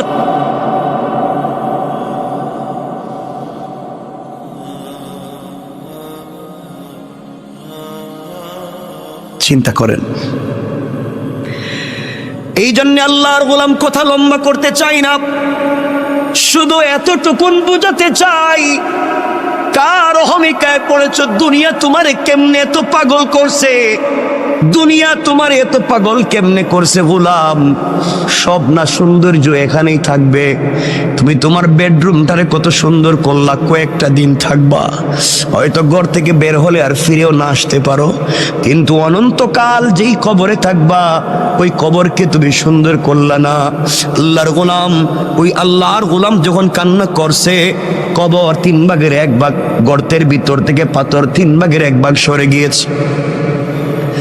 আর একজন গোলাম সেজদায় পড়ে ডাক দিয়া বলছে, আল্লাহ, আমিও তো 3 বন্ধুর একজন, আমার জীবনে কোনো নেক আমল নাই, আমার জীবনে কোনো ভালো কাজ নাই, ভালো করে জানি, জীবনে যত আকাম ছিল, কুকর্ম ছিল, এমন কোন জিনিস নাই যা করি নাই, কিন্তু আল্লাহ, আজ আমার মনে পড়ছে আমি একটা ভালো কাজ করছি। আজ আমার মনে পড়েছি আমার জিন্দেগিতে একটা ভালো কাজ আছে, এই কাজটা শুধু তোমাকে সন্তুষ্ট করবার জন্য আমি করছিলাম, দুনিয়ার কোনো মানুষকে দেখাবার জন্য আমি করি নাই। আল্লাহ, আমার ঘরে একজন কর্মচারী ছিল, ওই কর্মচারী কোনো একটা কারণে তার বেতন না নিয়ে আমার কাছ থেকে চলে যায়, আমি তারে অনেক খোঁজাখুঁজি করে পাই না, কর্মচারীর বেতন দেব, খুঁজতে খুঁজতে আমি তারে পাই না, কোথায় গেল নাই নাই। আমি কি করলাম, তার ওই বেতনের পয়সা দিয়া একটা বকরি কিনলাম, আমি একটা বকরি কিনলাম, ওই বকরিরে বড় করলাম, বকরির থেকে অনেক বাচ্চা হলো, বিশাল বড় একটা বাগান হয়ে গেল, বাচ্চা বকরি আর বকরির অভাব নাই। আয় আল্লাহ, শত শত বকরির পাল হয়ে গেল। দীর্ঘ 15-20 বৎসর পরে আমার ওই কর্মচারী দেখি আমার বাড়িতে হাজির, আমাকে ডাক দিয়া বলছে, মালিক, অমুক দিন অমুক তারিখেও আপনার বাড়িতে আমি কর্মচারী ছিলাম, আমার নাম যে এই নাম, আমি কিন্তু চলে গিয়েছিলাম একটা কারণে, আমি আজ আপনার কাছে ফিরে এসেছি, কাজের জন্য আসি নাই, ওই যে আপনার বাড়িতে কাজ করছিলাম, ওই সময় যে পয়সা পাই, আমারে আপনি ওই পয়সাটা দিয়ে দেন, আমি চলে যাই। আল্লাহ, ওই সময় আমি ওই গোলামটারে ধরলাম হাতে, আস্তে আস্তে আস্তে করে মাঠে নিয়ে গেলাম। মাঠে নিয়ে গিয়া বলছি, আমার কর্মচারী রে, তুমি আমার কাছে পয়সা পাও, এই জন্যে তুমি আমার কাছে এসেছো। এই যে মাঠে যত হাজার হাজার শত শত বকরি দেখো, সবগুলা তোমার, সবগুলা তুমি নিয়ে যাও। আমার কর্মচারী আমার দিকে তাকায় টিটকারি করে আর বলছে, মালিক, আমি একজন কর্মচারী বলে কি আপনি আমার সঙ্গে দুষ্টামি করলেন? আমি আপনার দুষ্টামির জন্য আসি নাই। আমার এত হাজার হাজার লাখ টাকার বকরির দরকার নাই। আমি আপনার কাছে যেই টাকা পাই ওটা দিয়ে দিলেই তো আমি চলে যাব, এত কিছুর দরকার নাই। আল্লাহ, ওই দিন আমি বলেছিলাম, কর্মচারী রে, তুই যে আমার কাছে যেই পয়সা পাস, ওই টাকা দিয়ে আমি একটা বকরি কিনছিলাম।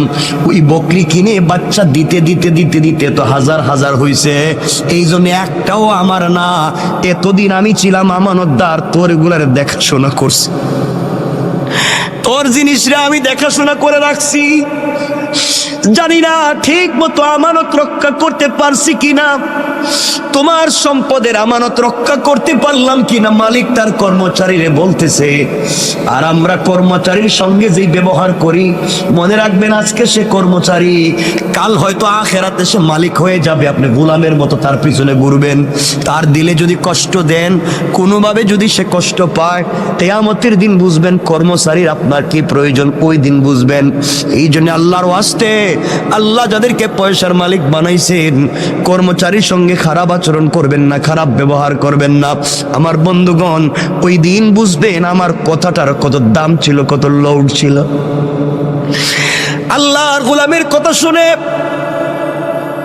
কর্মচারী সিজদায় পড়ে ডাক দিয়া বলেছে, আল্লাহ, যেই মালিক কর্মচারীর পয়সার আমানত রক্ষা করার জন্য এত বড় বড় বড় বিজনেস বানাইছে, বকরির পাল বানাইছে, আল্লাহ, আমার ওই মালিক রে দুনিয়ায় ইজ্জতের জিন্দেগি দিও, ইন্তেকালের পরে জান্নাতুল ফিরদাউস দিও। আল্লাহু আকবার। আয় আল্লাহ, ওই দিন যে হাসি মুখে আমি আমার কর্মচারীর কাছে যে সম্পদগুলা তাকে ফিরাইয়া দিলাম, তার ওই টাকা দিয়া যে এত কিছু বানাইলাম, আমি চাইলে ওই সময় তাকে যে টাকা সে পায়, 500 দিনার, 100 দিনার, দিরহাম পায়, ওটা দিয়ে দিলেই সে খুশি হয়ে যাইতো। কিন্তু এতদিন পরে আসছে, আমি তারে একটা বকরি দিলেই সে খুশি হয়ে যাইতো। আমি তারা যে হাজার হাজার বকরি দিয়ে দিলাম, এই যে একমাত্র আমানত রক্ষা করার জন্যে, আমানত রক্ষা করলাম, এই যে তোমাকে ভালোবেসে তোমার ভয়ে আমি ওই কাজ করলাম। আল্লাহ, ওই দিনের কাজ যদি তোমার কাছে পছন্দ হয়, আজ কি তুমি আমাদেরকে বিপদ থেকে বাঁচাতে পারো না? তুমি না বলছো ভালো কাজ করে দোয়া চাও, কল্যাণের কাজ করে কল্যাণের উসিলা নিয়ে দোয়া চাও। আয় আল্লাহ, এই ভালো কাজের কথা স্মরণ করে তোমার কাছে হাত উঠে দোয়া চাইলাম, বলো না তুমি কি আমাদেরকে ক্ষমা করে দিবা না, বাঁচাবা না? আল্লাহর গোলাম ওইভাবে কান্না করে দোয়া করতে দেরি হয়েছে, তাদের মাথার উপর থেকে ওই পাথরের 3 ভাগের 2 ভাগ সরে গিয়েছে। আল্লাহু আকবার। 2 ভাগ সরে গিয়েছে।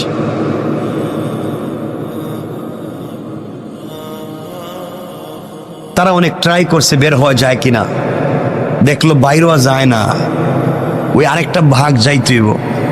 2 জন বন্ধু যখন আল্লাহর কাছে দোয়া করছে, আল্লাহ তাআলা তাদেরকে বাঁচাইয়া দিয়েছেন। 3 ভাগের 2 ভাগ পাথরটা গর্তের মুখ থেকে সরে গিয়েছে, আরেক ভাগ গেলেই তারা বাইর হইতে পারে। এখন তো 2 জন দোয়া করছে, এখন আরেকজন চিন্তা করছে, আমার জীবনে তো কোনো ভালো কাজ নাই, আমি তো বইলে কিন্তু লাভ হবে না। 2 বন্ধু মিলছে, দোস্ত তুইও কিছু কর, আমার জীবনে তো কোনো ভালো কাজ নাই, জানি আমি তো তোদের চাইতেও খারাপ। না, মনে কর তোর কোনো ভালো কাজ আসেনি জীবনে, মনে করে দেখ, থাকলে একটু ক আল্লাহরে, আজকে বাস্তবতে নিলে মরা ছাড়া পথ নাই। এমন সময় গোলাম বলতেছে, ভাই আমারও তো একটা ভালো কাজের কথা মনে পড়ছে। সুবহানাল্লাহ বললেন, জোরে আওয়াজ করে পড়েন না সুবহান। আমার একটা ভালো কাজের কথা মনে পড়ছে, বল না তোর ভালো কাজটা কি? এই সময় 3 নম্বর বন্ধু চোখের পানি ছেড়ে ডাক দিয়া বলতেছে, আল্লাহ, তোমার দেওয়া কপাল তোমার কুদরতের পায়ে লাগাইয়া দিয়েছি, তোমার দেওয়া চোখ থেকে দুফুটা পানি ছেড়ে দিয়েছি, তোমার দেওয়া জবান দিয়ে তোমাকে মনে বড় আশা নিয়ে আল্লাহ বলে ডাক দিয়েছি। তুমি বলছো তোমাকে ডাক দিলে দুনিয়ার সকল মানুষেরা যদি বন্ধ করে দেয় দরওয়াজা, তোমার দরওয়াজা বন্ধ হয় না। আল্লাহ, তুমি বলেছ কোন মানুষ যদি অপরাধ করে, সন্তান যদি অপরাধ করে, মা বাবা হয়তো সন্তানকে ঘর থেকে তাড়াইয়া দেয়। গ্রামের কোন মানুষ যদি গ্রামে অপরাধ করে, গ্রাম মহল্লার মানুষ তাকে এলাকা ছাড়া করে দেয়। আল্লাহ, কোন ছাত্র যদি ক্লাসে অপরাধ করে, টিচার তাকে ক্লাস থেকে বের করে দেয়। কোন মুরিদ যদি পীরের সঙ্গে অপরাধ করে, পীর তাকে খানকা থেকে বের করে দেয়। আয় আল্লাহ, এমনকি মায়ের, যেই মায়ের পেট থেকে বের হয়েছি, সেই মাও তার সন্তানটাকে তাড়াইয়া দিতে পারে। আল্লাহ, কোন নবী তার উম্মতকেও তো তাড়াইয়া দিতে পারে। আয় আল্লাহ, তুমি বলেছো সবাই আমার গুনাহগার গোলামরে তাড়াইয়া দিতে পারে, কিন্তু আমি রব তো আমার গোলামরে নিজের হাত দিয়ে বানাইছি। মা 10 মাস 10 দিন ভাড়াটিয়ার মতো একটা সন্তানরে পেটে নিছে, মাত্র 10 মাস 10 দিন। ওই মায়ের নাড়ি ছেড়া দন কিছু হলেই মা পাগল হয়ে যায়। গোলাম রে, তোর মা তো তোর হাত পা বানায় নাই, তোর মা তোর অক্সিজেন দেয় নাই, তোর মা তোর নাক কান চোখ মুখ দেয় নাই। ও বান্দা, তোর মা তোর লাঞ্চ কিডনি বাল পিত্তথলি কিছুই দেয় নাই, সব তো আমি আল্লাহ দিছি। এরপরে 10 মাস তোর মা তোরে পেটে রাখবার পরেও যদি এত দরদ হয়, আমি রব তোরে আমার নিজের হাত দিয়ে বানাইছি। বল না বান্দা, তোর প্রতি আমার কত দরদ আর ভালোবাসা। ও বান্দা, দুনিয়ার সকল মানুষের দরওয়াজা যদি বন্ধ হয়ে যায়, আমি কথা দিলাম বান্দারি, আমার দরওয়াজা তোমার জন্য সকল সময় খোলা থাকবে। বলো না কি চাও? এবার বান্দা ডাক দিয়া বলে, আল্লাহ, আমি একজন বকরির রাখাল, আমি প্রতিদিন বকরি রাখালি করি। বাড়িতে যাই বিকালবেলা, সকালবেলা বাড়ি থেকে বের হই, বিকালবেলা বাড়িতে যাই।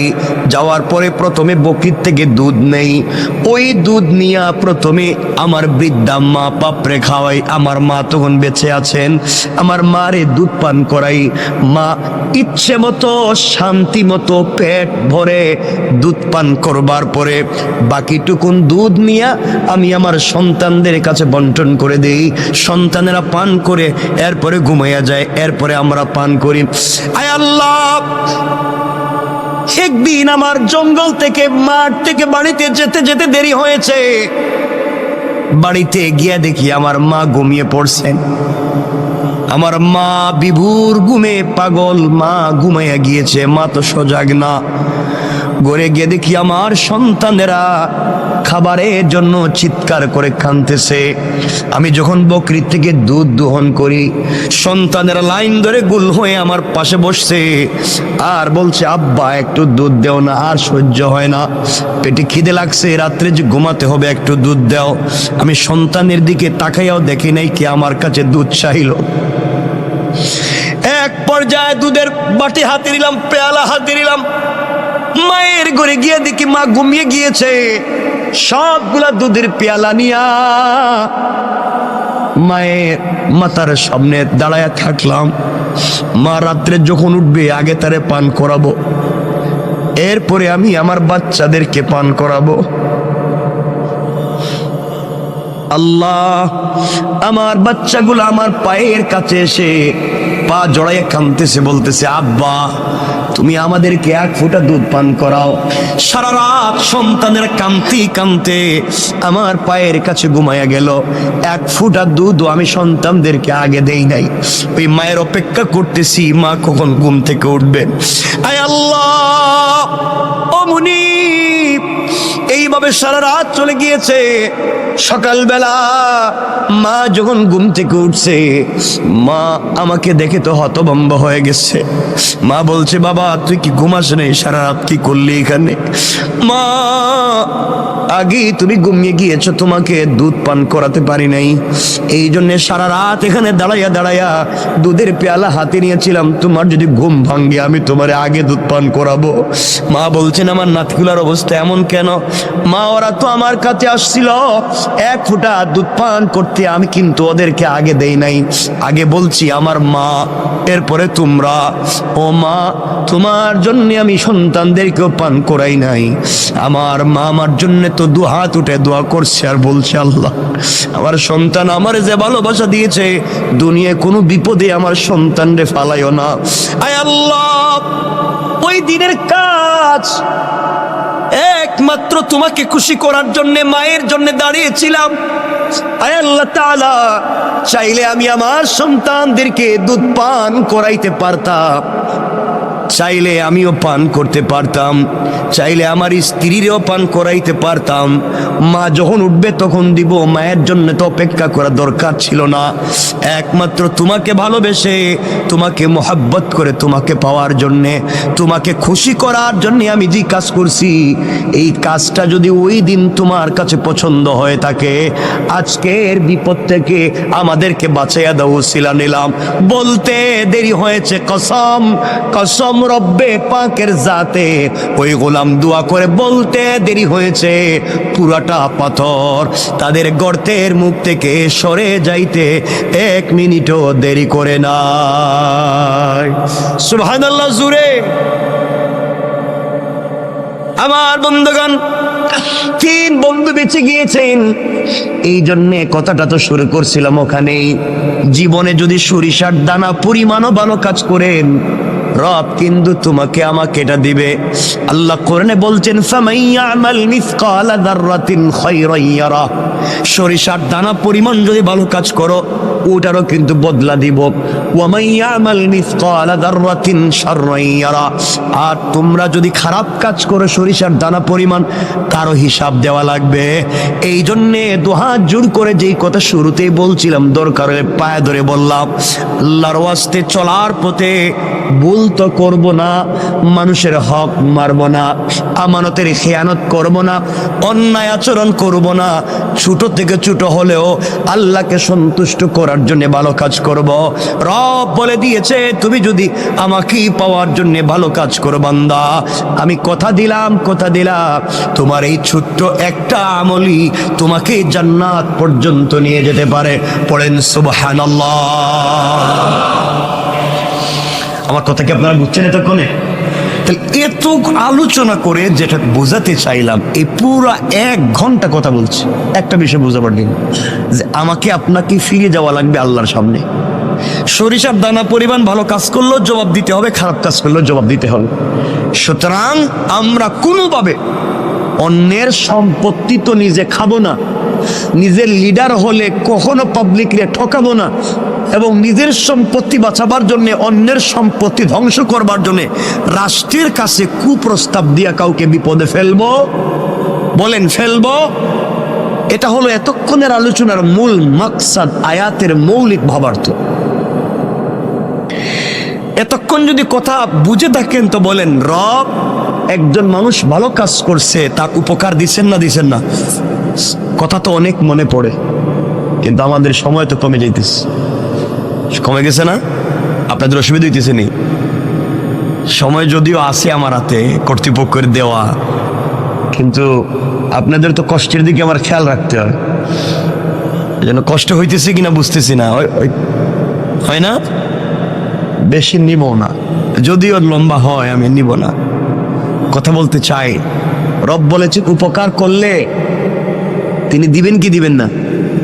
বলেন না, দিবেন। কথাটা শোনেন, হাসান বসরি রহমতুল্লাহ আলাইহির মালফুজাত থেকে পাওয়া যায়। একবার হাসান বসরি রহমতুল্লাহ আলাইহি কবরের পাশ দিয়ে যাচ্ছেন, খুব বুঝবেন, কবরের পাশ দিয়ে যাইতেছে।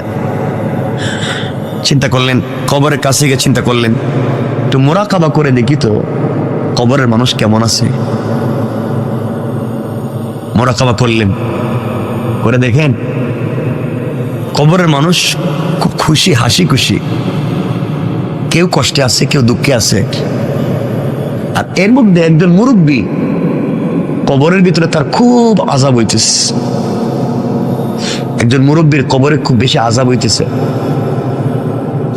আর আবার দেখলেন আরেক জায়গায়, দেখেন আরেকজন মুরব্বী বসে রইছে আর হাসতেছে। তিনি কিছু দুরূদ পড়লেন, তিনি কিছু দোয়া করলেন, এই সওয়াবগুলো আল্লাহ তাআলা কবরে পৌঁছাইয়া দিলেন। সুবহানাল্লাহ পড়েন না? তিনি তাকাইয়া দেখেন কবরের সকল মানুষ লাইন ধরে এসে এই সওয়াবগুলা নিয়ে যায়। এক মুরব্বী বসে রয়েছে কর্নারে, ও আয় না, উঠে না। হাসান বসরি বলেন, মোরাকাবায় তাকে জিজ্ঞেস করলাম, বাবা কবরের মানুষ কি বিপদে আছে?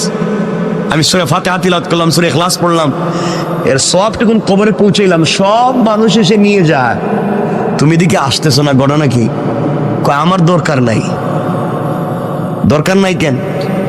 কয় আমার একটা ছেলে আছে, অমুক বাজারে দোকানদারি করে, ওই ছেলে প্রতিদিন আমার জন্য কোরআন তিলাওয়াত করে সওয়াব আমার কবরে পৌঁছাইয়া দেয়।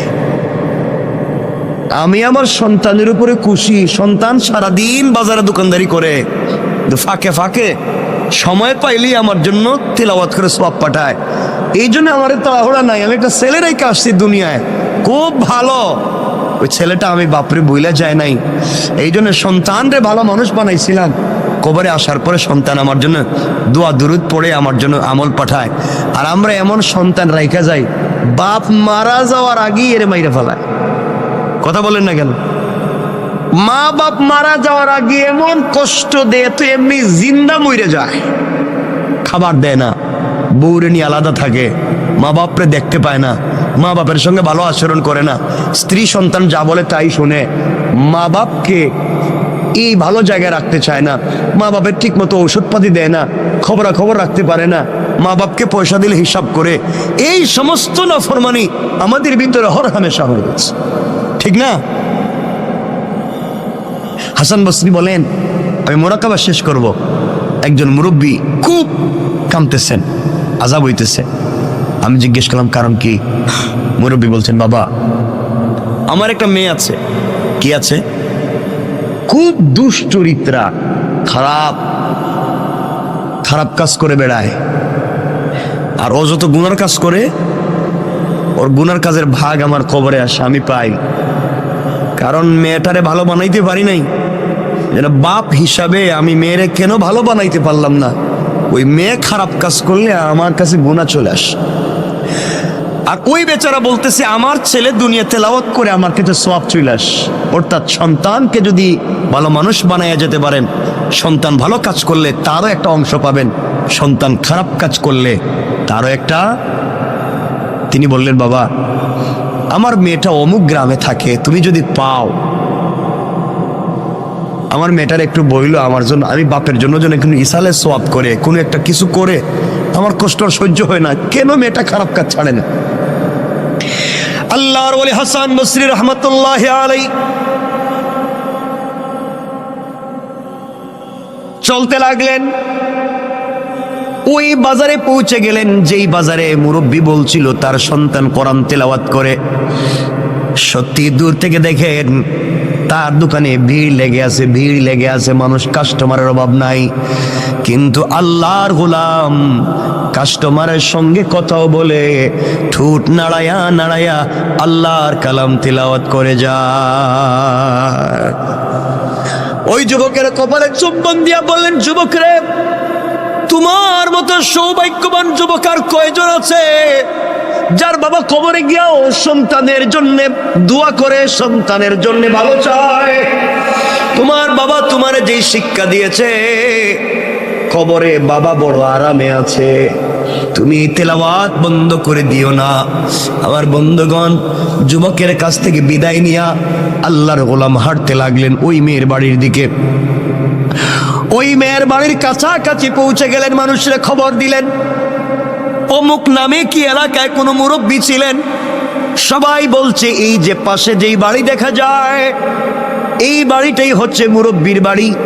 আল্লাহর ওলি হাসান আল বসরি রহমতুল্লাহ আলাই আস্তে আস্তে করে মুরব্বীর বাড়ির কাছে পৌঁছে গেলেন। গিয়া দেখেন বাড়ির ঘরের ভিতরে কেউ নাই। একটা যুবতী মেয়ে পুকুরের মধ্যে অথবা একটা হাউজের মধ্যে এসে গোসল করে। হাসান আল বসরি ডাক দিয়া বলছেন, মা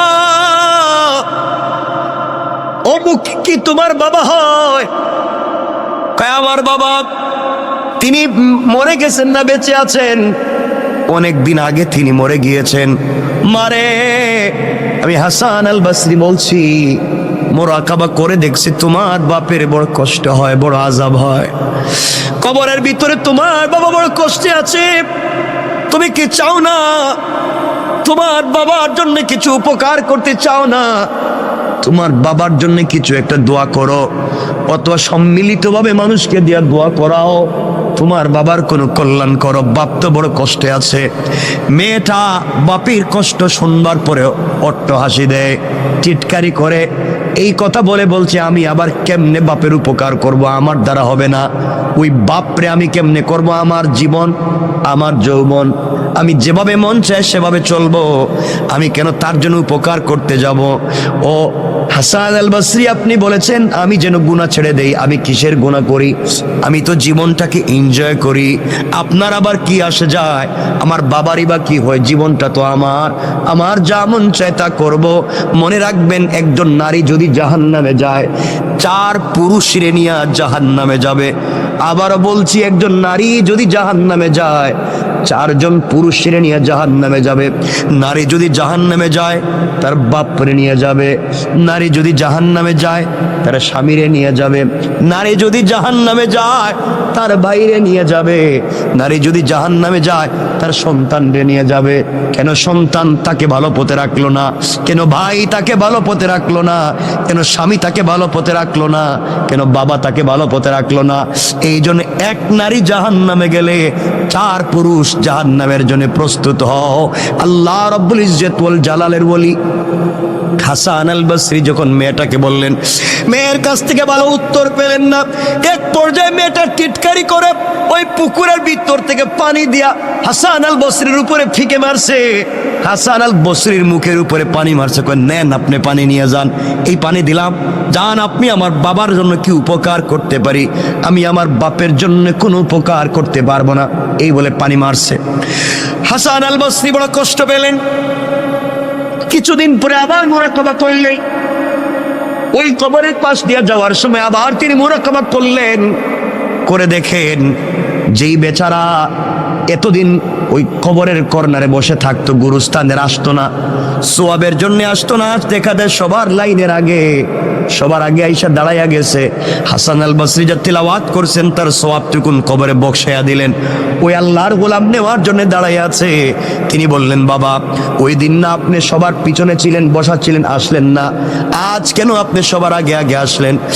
আল্লাহর গোলাম চুকের পানি ছেড়ে ডাক দিয়ে বলছে, হাসান আল বসরি, ওই দিন আমি আসিনি, আমার সন্তান দুনিয়ার জমিনে বেঁচে ছিল, আমার জন্য তিলাওয়াত করে সোয়াব পাঠাইছে।